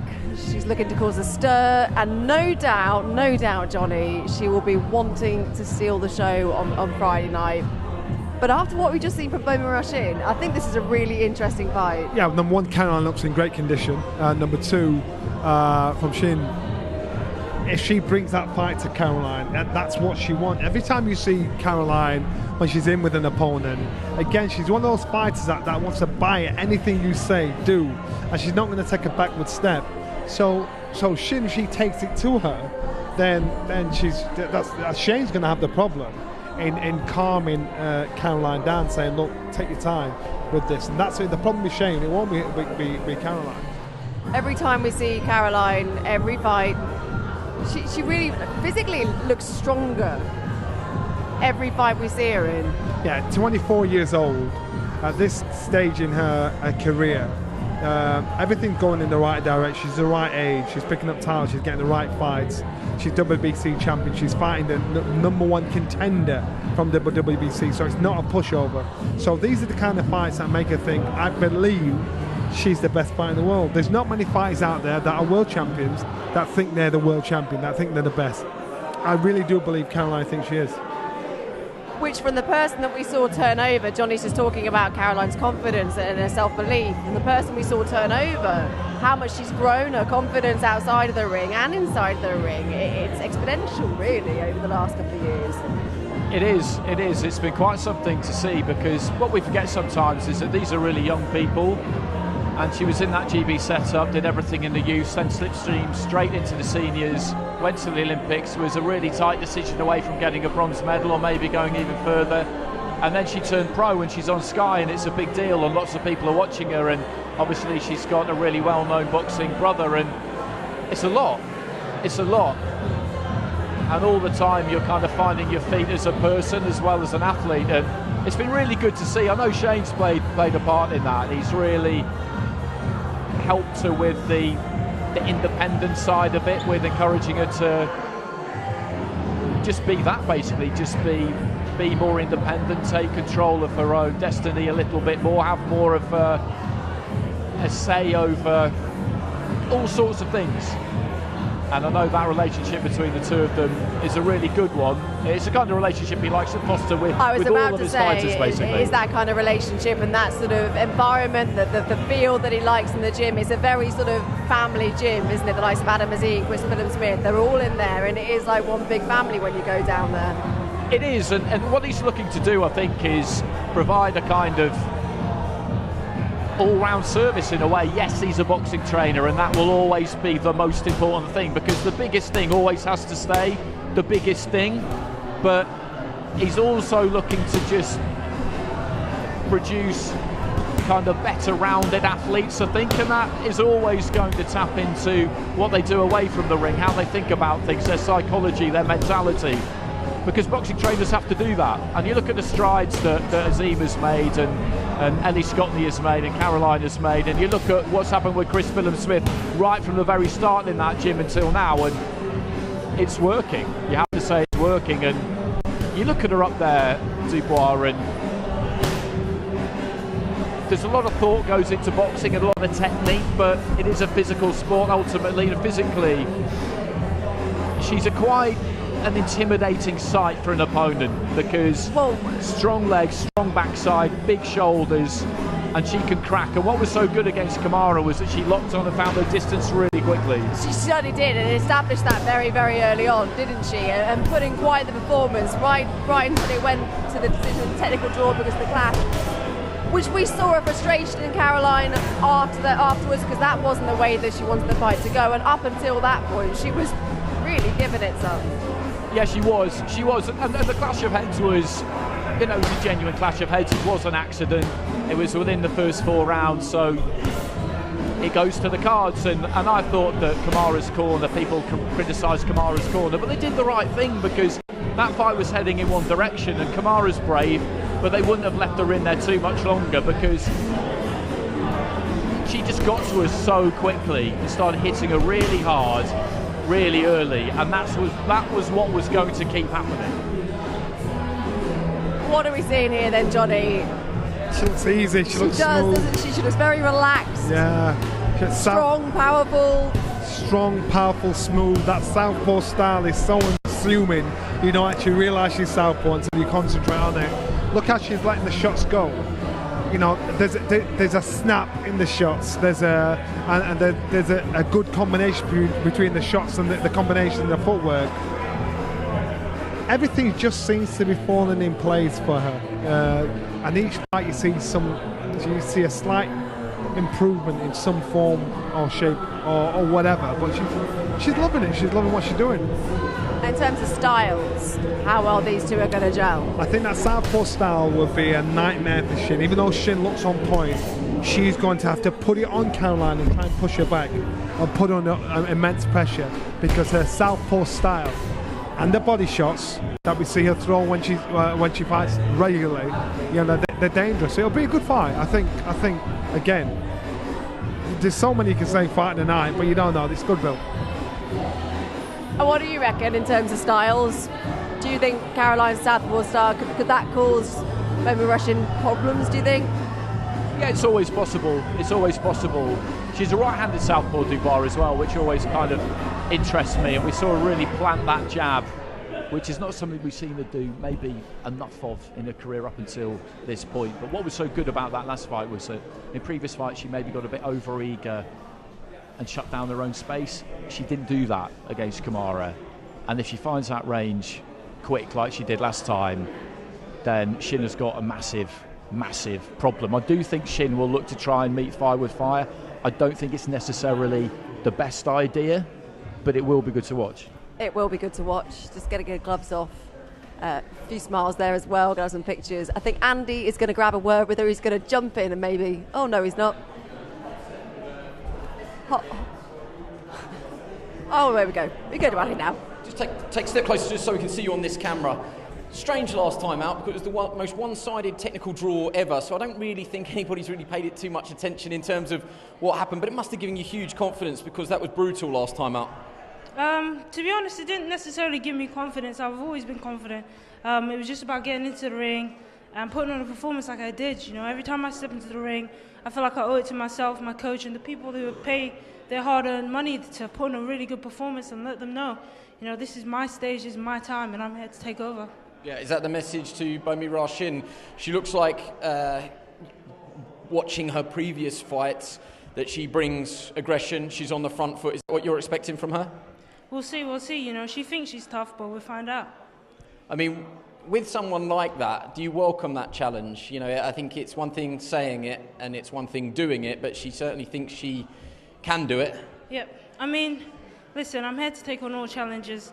You know, I want Beatrice Ferrer, I want Terry Harper, I want all the belts. So if I want to call myself an undisputed champion, that means I have to be the best in this division. So that means beating the likes of Bo, beating the likes of whoever's in my weight. I believe I'm the best, so I'll beat anyone. If she does go to type and she brings a very physical fight, do you welcome that? Of course, I don't care. You know, I genuinely don't care. What about the Royal Albert Hall? I mean, I've heard so many fighters say a ring is a ring, but I wonder if you've let yourself just take in what you're going to be walking into. It is one of the most iconic boxing venues in the whole world. Yeah, everybody who I've spoken to who's boxed at the Royal Albert Hall or been there to watch somebody, they've always spoken about how amazing it is. You know, as soon as you walk out, the crowd is on top of you, they're looking down, it's like a gladiator coliseum. So I'm excited to experience that, but at the same time, I'll be locked in. You know, these are my belts. Nobody, I don't care who, is taking them away from me. And if it is, you know, what you say it is, I reckon you welcome that sort of environment, a gladiatorial arena where people are expecting violence from you, to be honest. Listen, that's what I bring every time. Looking forward to it. Appreciate that. I like how she says that with a smile as well. Yeah. Violence, I bring it every time with a wry smile. Yeah, well, that's what this is. Exactly. Supreme confidence, though, from her. Yes, and we're getting used to that. And it's real. You can tell that it's real. She hasn't had too much adversity yet. There will be some at some stage. But I'm looking forward to it because, like I say, Shin is a good fighter. She's a good fighter. And she will try and bring the heat. She'll try and ask some questions of Dubois that she will feel nobody has really asked yet. And I wouldn't mind that at all. That would be a good thing to see. And look, you cannot rule her out. I think it will be entertaining.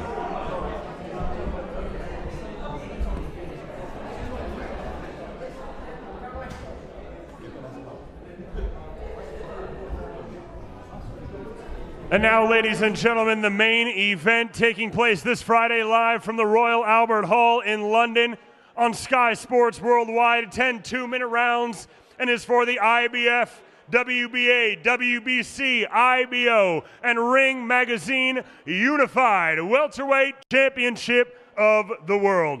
Introducing first, She is undefeated as a professional with 8 victories, opposite no defeats, and 2 of those wins coming by way of knockout. Fighting out of Ystrad, Manach, Wales, introducing the Olympic gold medalist, the MBE, the first ever women's British champion, and the reigning defending IBO, Ring Magazine, and WBA welterweight champion of the world, the lucky one, Lauren Price.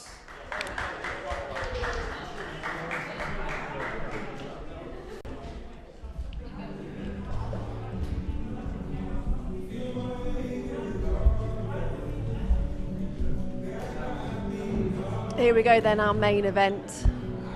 Unification fight, a mouth-watering, huge unification fight between Lauren Price and Natasha Jonas. We've spoken about it at the top.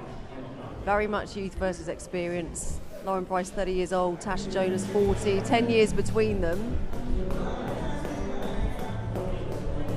And what that could mean, Johnny, we will only find out on Friday night. Without a doubt, I just think there's so many arguments to say why one would beat the other, and there's just one that stands out for me. I keep saying the pace. This young lady that we're watching now, she loves to fight, she wants to fight. She's an all-round sportswoman. Football, whatever she turns her hand to, she's good at it, and so therefore it's not a great place to be in if you're the older opponent in Natasha. Now that's no slight on Natasha, because you Natasha, say that, I mean, yes, Lauren, she played for Wales, didn't she, in terms of football. There was also some kickboxing, taekwondo sort of background, but also with Tasha, she has the taekwondo. She also played football to a high standard as well. I get that, I totally understand that, but what I'm saying is, if you're 40 years old going in against someone that's 30 that has got all the energy and all the pace, now that skill, that experience that you've earned when getting to 40, you need to put in place to control the fighter that's in front of you. And that's going to be the biggest problem for Natasha, controlling Lauren's pace. If she can do that, she wins. But I think you've got a strong ox in front of her. In terms of training as well, when you get older as a fighter, I spoke to Tasha a little bit about it in the green room, how she's had to adapt to training. The older you get, in terms of the sessions you're doing in the day, you sort of alternate them, so you're not doing so much loading, all that kind of thing. The problem is, when you try and train, say you're 40 years old, you're trying to train like you did when you was 20 years old, it's taking you, rather than a day to recover, it takes you a week to recover.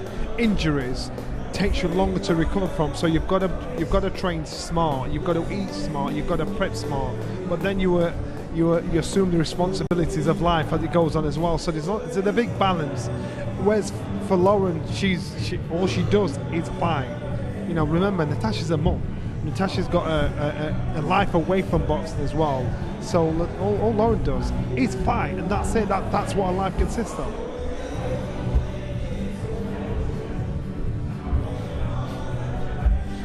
Again, we saw Lauren when she turned over to quite a fanfare, really, in terms of Olympic gold medalist, and we just spoken about that with Johnny in terms of the other sports that she'd been involved in to a very high level as well. But she really has proved herself better with every fight, stronger and stronger. What is the ceiling for Lauren, or is there a ceiling for Lauren? If there is one, it's pretty high, because you look at what she's achieved already, but it's the last couple of fights really that I've really liked with her, because what's been the difference in those two fights? She slowed everything down, basically. She slowed everything down. When she turned pro, she did so with frightening speed, and she was throwing feints, double feints at opponents in learning fights, and then rushing in behind them to throw shots, and she was just too quick for these people, and they couldn't bite on the feints because they didn't even really see them. So she just needed to slow everything down and get that left foot, her back foot, more anchored to the canvas, and sit down when she threw her punches. Just slow those feet down, hold her feet as we describe it.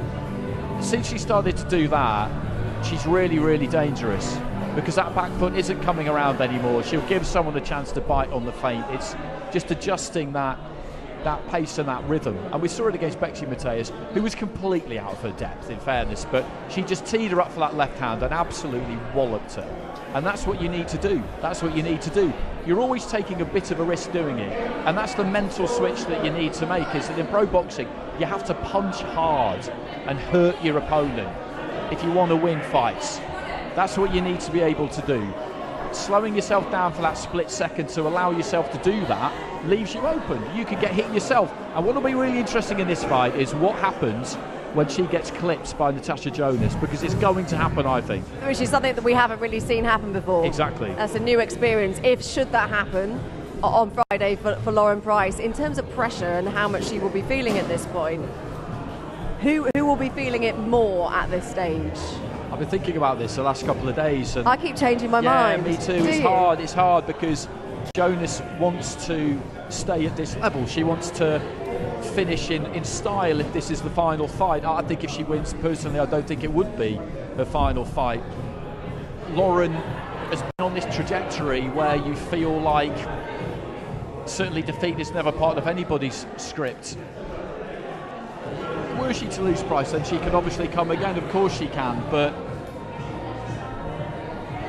I think it might be a little bit more damaging for her, to be honest.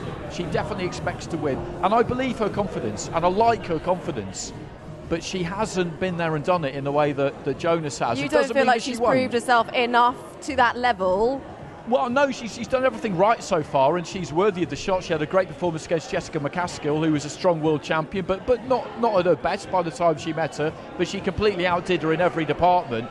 She absolutely deserves to be where she is, but in Jonas, I think she's taking on one of the really, really top fighters that we've had over the last few years, and she's fighting someone with a kind of technique and timing and power that nobody else in the pros has had. Jonas is a much better fighter than Jessica McCaskill. That's no shade on McCaskill, it's just a fact. Who do you think, Johnny, the pressure is on more? Andy's toing and froing. I've been toing and froing all week. You're just about landing on Lauren, I think, at the moment. I didn't really give an answer, did I? No. Well, so last year, Natasha said, I'll be done by the end of the year, if that. So she's already got her sights on the finish line. Whereas Lauren, she wants to do bigger things. She wants to really put the pressure on. So, of course, the pressure is on her because she's got a dream. Well, let's ask her, Lauren, how are you feeling? You're looking good. We're talking about pressure in terms of building up to the event. Where is that sort of marker of pressure right now for you? If I'll be honest with you, I'm excited more than anything. When I turned over, I wanted to be involved in big fights like this. I believe in myself. I've had a great camp, and it's all about, going out on Friday and showing how good I am, and I believe I can do that. There's a lot of confidence there. Where do you see your strengths over Tasha? Where do you think you can exploit those? I just believe, I'm in my prime. I believe, my speed, my skill level. I've boxed at the highest level there is as an amateur, winning that Olympic gold medal. You've seen in my professional fights, I've improved each fight. I got a great team in me and Rob McCracken, who works week in, week out with me. I live the life, and now it's my time. Yeah, we see that on social media. In terms of fighting somewhere like the Royal Albert Hall, the magnitude of the card, are you thinking about that? Is that a thought in your mind, or are you just treating it like any other fight night going into it?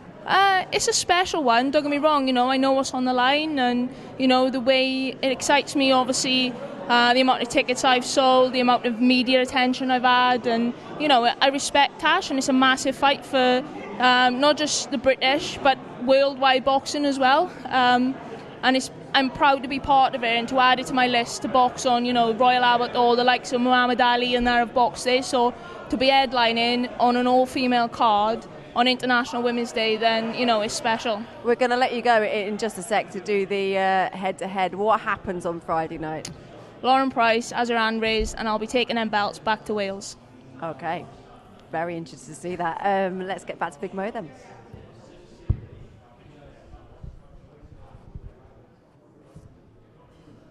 And now, ladies and gentlemen, the other half of our main event taking place from the historic Royal Albert Hall this Friday for Boxer Live on Sky Sports.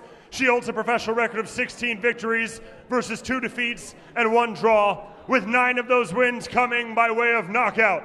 Fighting out of Liverpool, England, please welcome the former unified super welterweight champion of the world. And on Friday, she is the current reigning, defending, unified IBF and WBC welterweight champion of the world.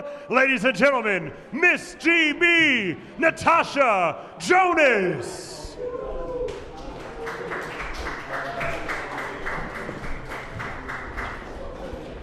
Lauren, could I just ask you something about Friday night? Obviously, if I ask you what's going to happen, you'll say you're going to win, and Tasha will say she's going to win.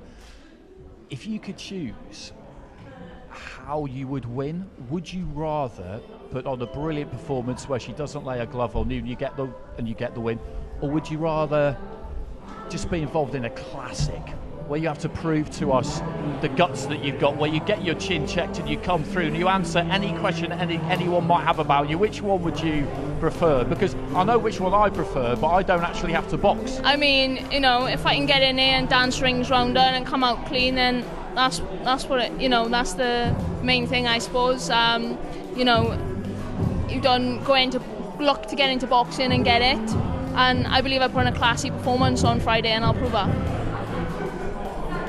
Did that answer the question? Yeah, if the opportunity comes, then obviously I'm going to take it like I did in my last fight. Don't get me wrong. But I'm not going to, stand there and, take shots that I don't need to just to have my chin checked. Don't get me wrong, through the fight, in pro boxing, I know you've got to be able to box, but you've got to be able to fight as well. And when in times of that fight, I know I'm going to have to bite down on my gum shield and let my hands go. And yeah, it is going to be times like that. But at the end of the day, I've just got to let my, skill set and let my speed, come out, and I can make it as easy as I want it, I think. Do you think the age thing will be the difference for you guys? Do you think that will come into play? I mean, everyone's talking about this, and we'll see with me. Like, at the end of the day, I'm in my prime. I'm 30 years of age, but Jonas says she's the best she's ever been. But I do believe that there's elements in the fight where I can push the pace and step on the gas.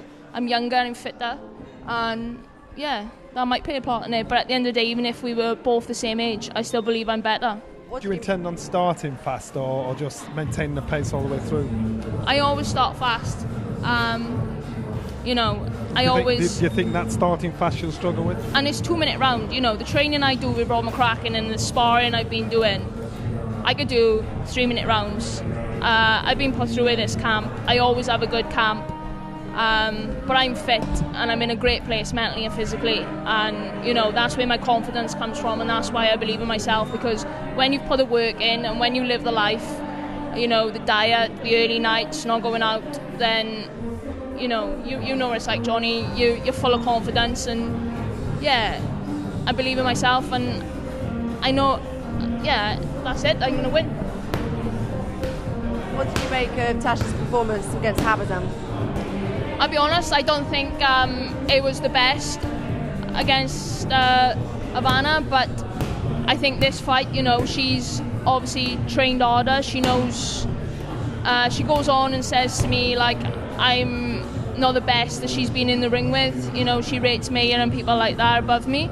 But I'll prove that, on Friday when I'm in front of her and I start fainting and she starts missing and stuff like that, then we'll see what she says after it. What's been interesting about watching you, the speed is amazing, and the speed's always been amazing, but the last couple of fights, you've always got that speed and you'll always have it, but what you've also done is you've worked out when you need to just slow everything down, and when you need to actually just stay still and plant your feet, keep that back foot particularly anchored, and just let your hands go. Because early on, you throw a feint, a double feint, and it was so fast that the level of your opponent, they wouldn't even see it. Whereas now you're giving people a chance to bite on the feints and just, when you need to, dialing it down almost. Yeah, definitely. And then that's where I think the fights will come in. This is how you learn. Now, you learn, by the fights you're involved in. And, I got a great guy in me in Rob McCracken who, goes on about staying calm, staying composed, and pro boxing is about not just hitting and moving. You have got to have a fight as well. You've got to be able to fight, but you've got to be able to box. And if you can do two of them things, then, you're a pretty good fighter, and most of the time you come out on top. You've seen it with Bivol the other day, the way he boxed, the way he moved, and when he had to let his hands go and he threw 4-punch combination, it worked. And, I think, I'm not saying I'm Bivol, but I'm saying that similar style, I can fight, but I can box as well. that has to be the aim, doesn't it? To be, you know, to be as good as someone like him, because that fight, those two fights were just, you're sitting there and you're thinking, wow, like these two are so there good. Are levels, and then there are just absolutely. But that's the kind of, you don't ever want to put a ceiling in place, but you want to look at those two and just think, I can do that. Yeah, definitely, and that's the standard. And I think, like, I respect Tash, and this fight is a great fight. And, you know, I do think that she'll bring another level of my game out on Friday, which you haven't seen, because I've had a, you know, don't get me wrong, like, McCaskill and that, I boxed her in Wales, and I probably made it easier, because when I watch her box against Sandy Ryan, you know, it was a close fight. Whereas I do believe Tasha's my toughest test to date, but I still think that, you know, I'm a level above, I'm in my prime, and I do think that another level will come out on Friday, and I'll show you how good I all am. You know, Rob kind of, he knows how good I am. Natasha's going to bring out the best in you. Yeah, another level, yeah, definitely. In this game, you never stop learning, and that's all I live the life. I want to improve, I want to learn, and each fight, you've seen it, adding little things to my game, but where I am right now in my career, I beat Tasha Jonas. What are the dangers Natasha brings? You know, she's got a good jab, good backhand, you know, she leans backhand up. I've just got to, you know, do what I do best, listen to Rob, box, and I win. But, you know, she works well to the body, but if you're not there standing in front of her and you're moving, you know, it's going to be a different game, isn't it?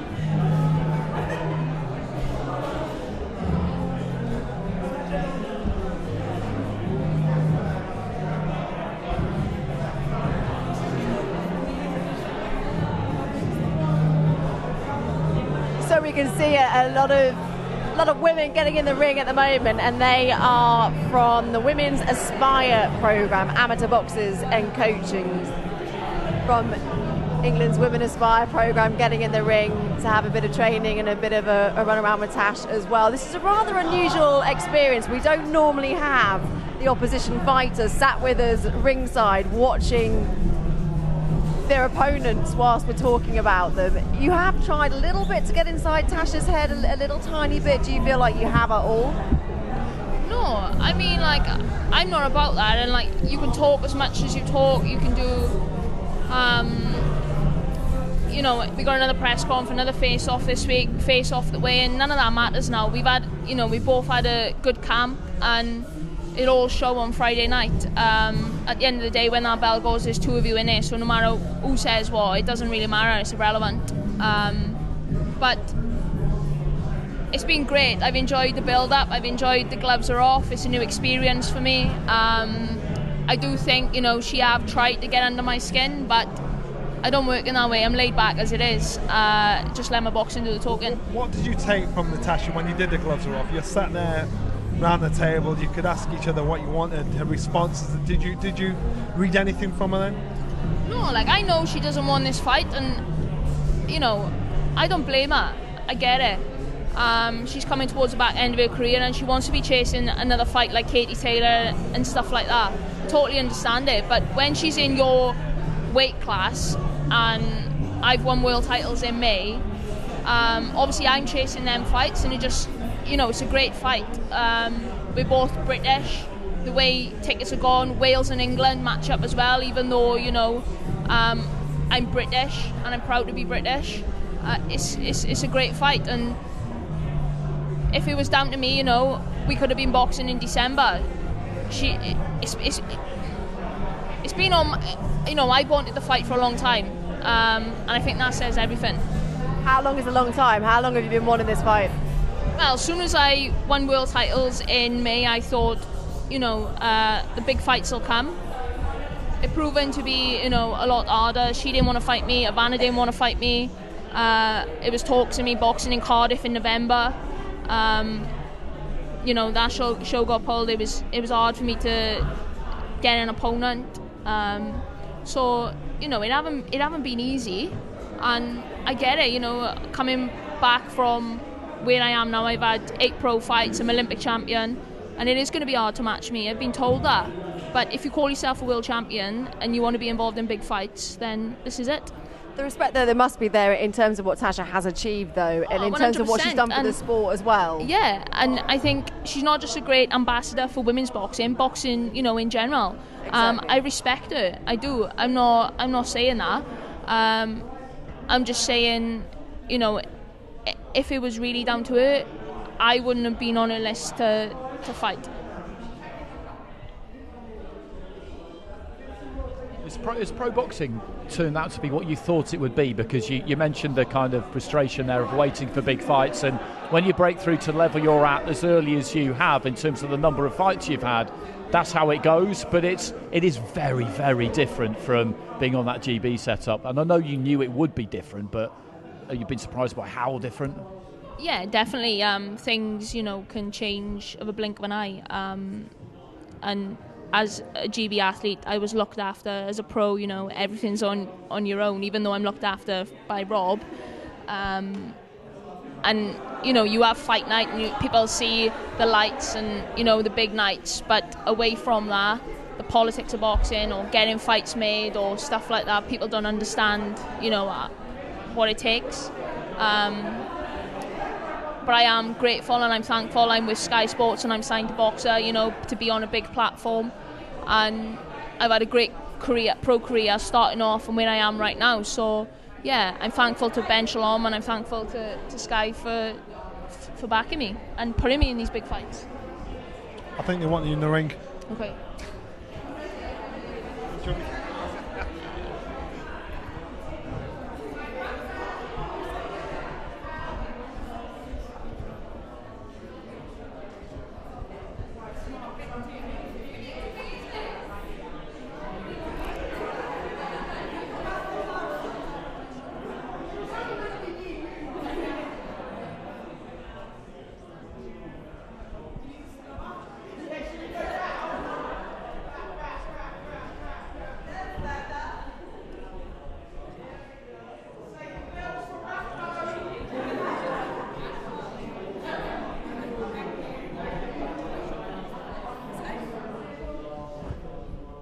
A bit of politics going on, Andy.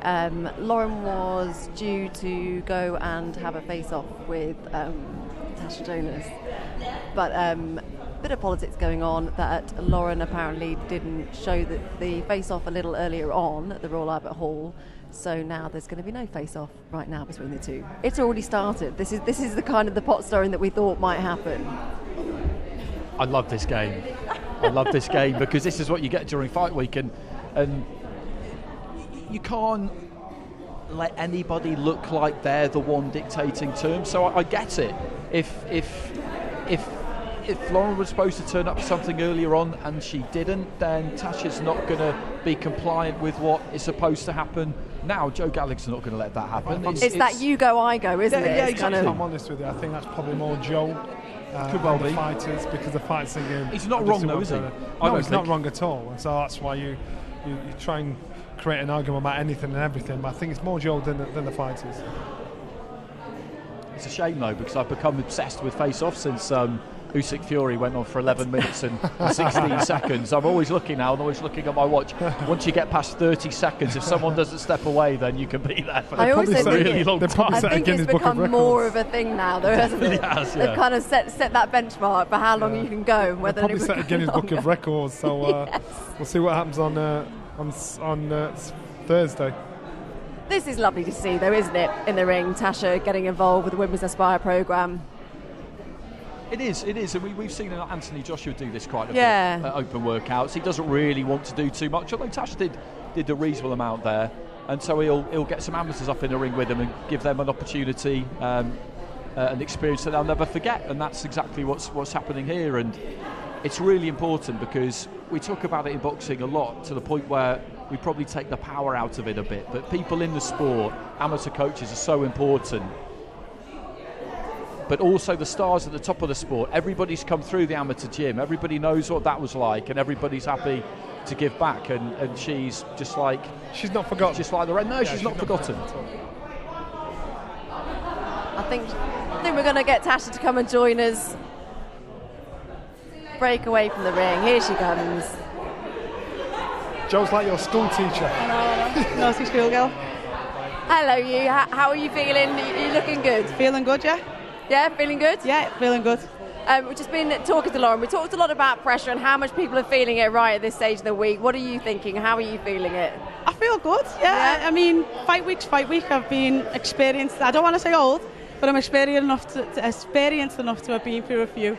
So, yeah, I'm quite relaxed. I'm quite calm. I'm just ready to fight. This is the boring bit because you do less training.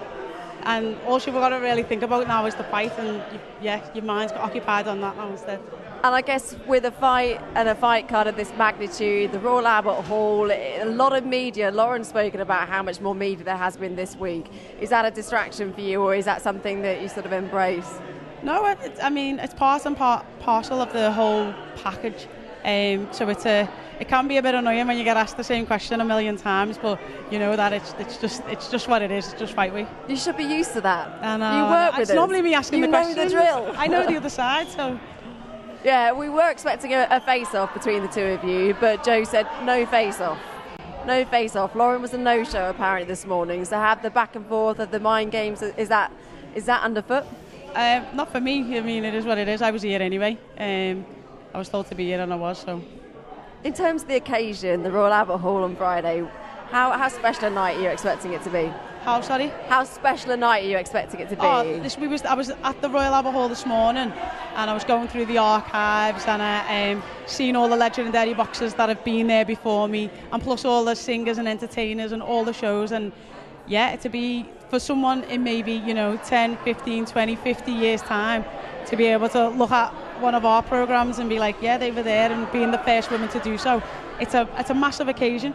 Does that change anything for you in terms of preparations for the night, in terms of fighting in somewhere like the Royal Albert Hall?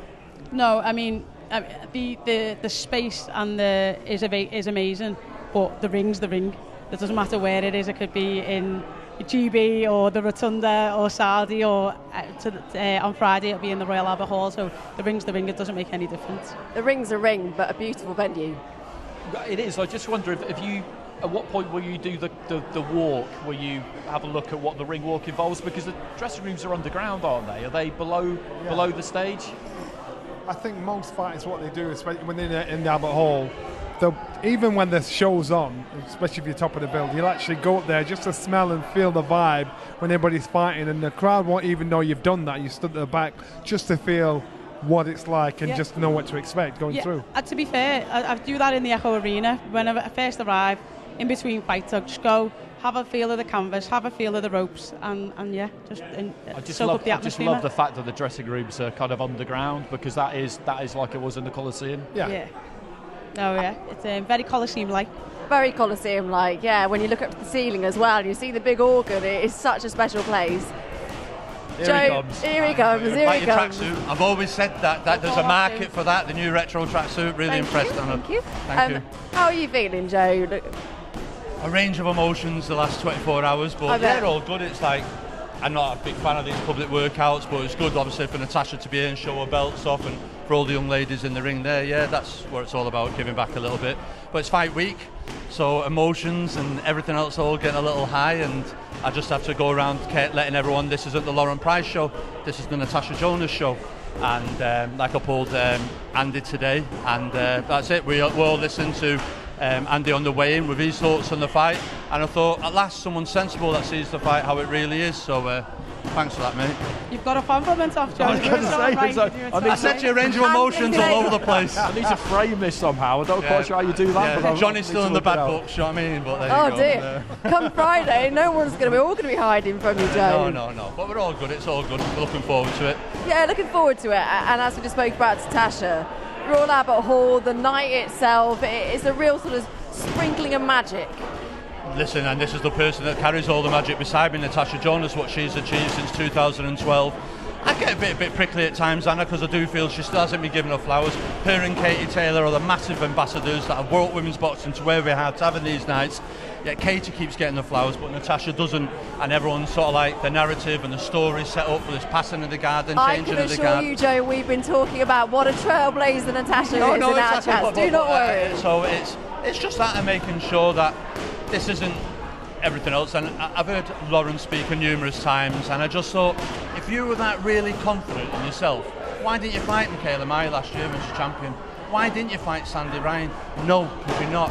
You're aiming for Natasha because she's a little bit older. You think she's over the hill. You think it's a guarantee, but you've got it all wrong, 100% all wrong. And if Michaela Mayer was fighting, any years here, was fighting, what's she called, Lauren Price this Saturday, there's none of years that would make Lauren Price a favourite against her. Michaela Mayer be the favourite. Yet Natasha's beat Michaela Mayer, and everyone's downplaying her as though like this is a all-gone conclusion. We have spoken about that, how there is a sense that people are sort of almost feeling this like a passing of the torch to you. How does that feel for you? Does that motivate you even more? I imagine it does, knowing you, and makes you even more determined to go out there. Yeah, I'm not short of a motivation. So yeah, there's lots of reason to be motivated, and that just adds the fuel to the fire. It's not me that's overlooking me. It's the team, it's the fans. So they'll be in for a good fight on Friday night. What happens then? What happens on Friday night between the two of you? It's obviously the fight, but what's the outcome? I win. And no, it isn't that. No, Anna, it isn't that. We've been here before, where everyone was creating this narrative that Lauren Price is indestructible, great engine, can't be beat, this or that. Well, in my opinion, and everyone's saying it, she's been dropped as an amateur. She took a two standing counts against southpaws. She's been dropped in sparring. She's not this unbreakable, unforceable that everyone's trying to create a narrative story for. And when she will lose a round Friday night, she will have points took off for headbutting and holding Friday night. And we'll see what happens when real pressure comes. Do you feel a lot of people are overlooking Tasha? 100%, and hence why that's it, because, listen, when you're assigned to me, I'll back you 100% all the way. But this isn't me out of emotional sentimental. I just think there's so many worldly wise boxing people that are getting bought into this. She's this and this. Well, she isn't. She's lost a few times as an amateur against southpaws. Do you know what I mean? She's been dropped in sparring, she's took standing counts amateur. She's got this. I'm not saying Natasha's been beat, but we're not making out we're this unbelievable, we haven't lost a second of a round. Lauren will lose around Friday night, and she'll lose the fight. And mark my words, that'll happen. And I want to see everyone come out then and give her flowers and apologise for overlooking her for this fight. I'm not sure there will be flowers. Can't guarantee that. Johnny, you got something on your mind? I need to step out the way before. Are you out of interest? There is a lot of talk around your age and everything like that. Are you looking beyond this? Or are you just thinking, get through Friday, get the outcome you want, and then assess after that? Or are you thinking beyond this? No, you can never think beyond what the fight that's in front of you. You know, I need to perform well, I need to box well, I need to win, and then we'll sit and discuss about what opportunities come next, but it's all about the fight in front of me. There's a lot of noodle action going on. I'm very much struggling to hear with the noodles going on. We are going to wrap it up though from here. What happens?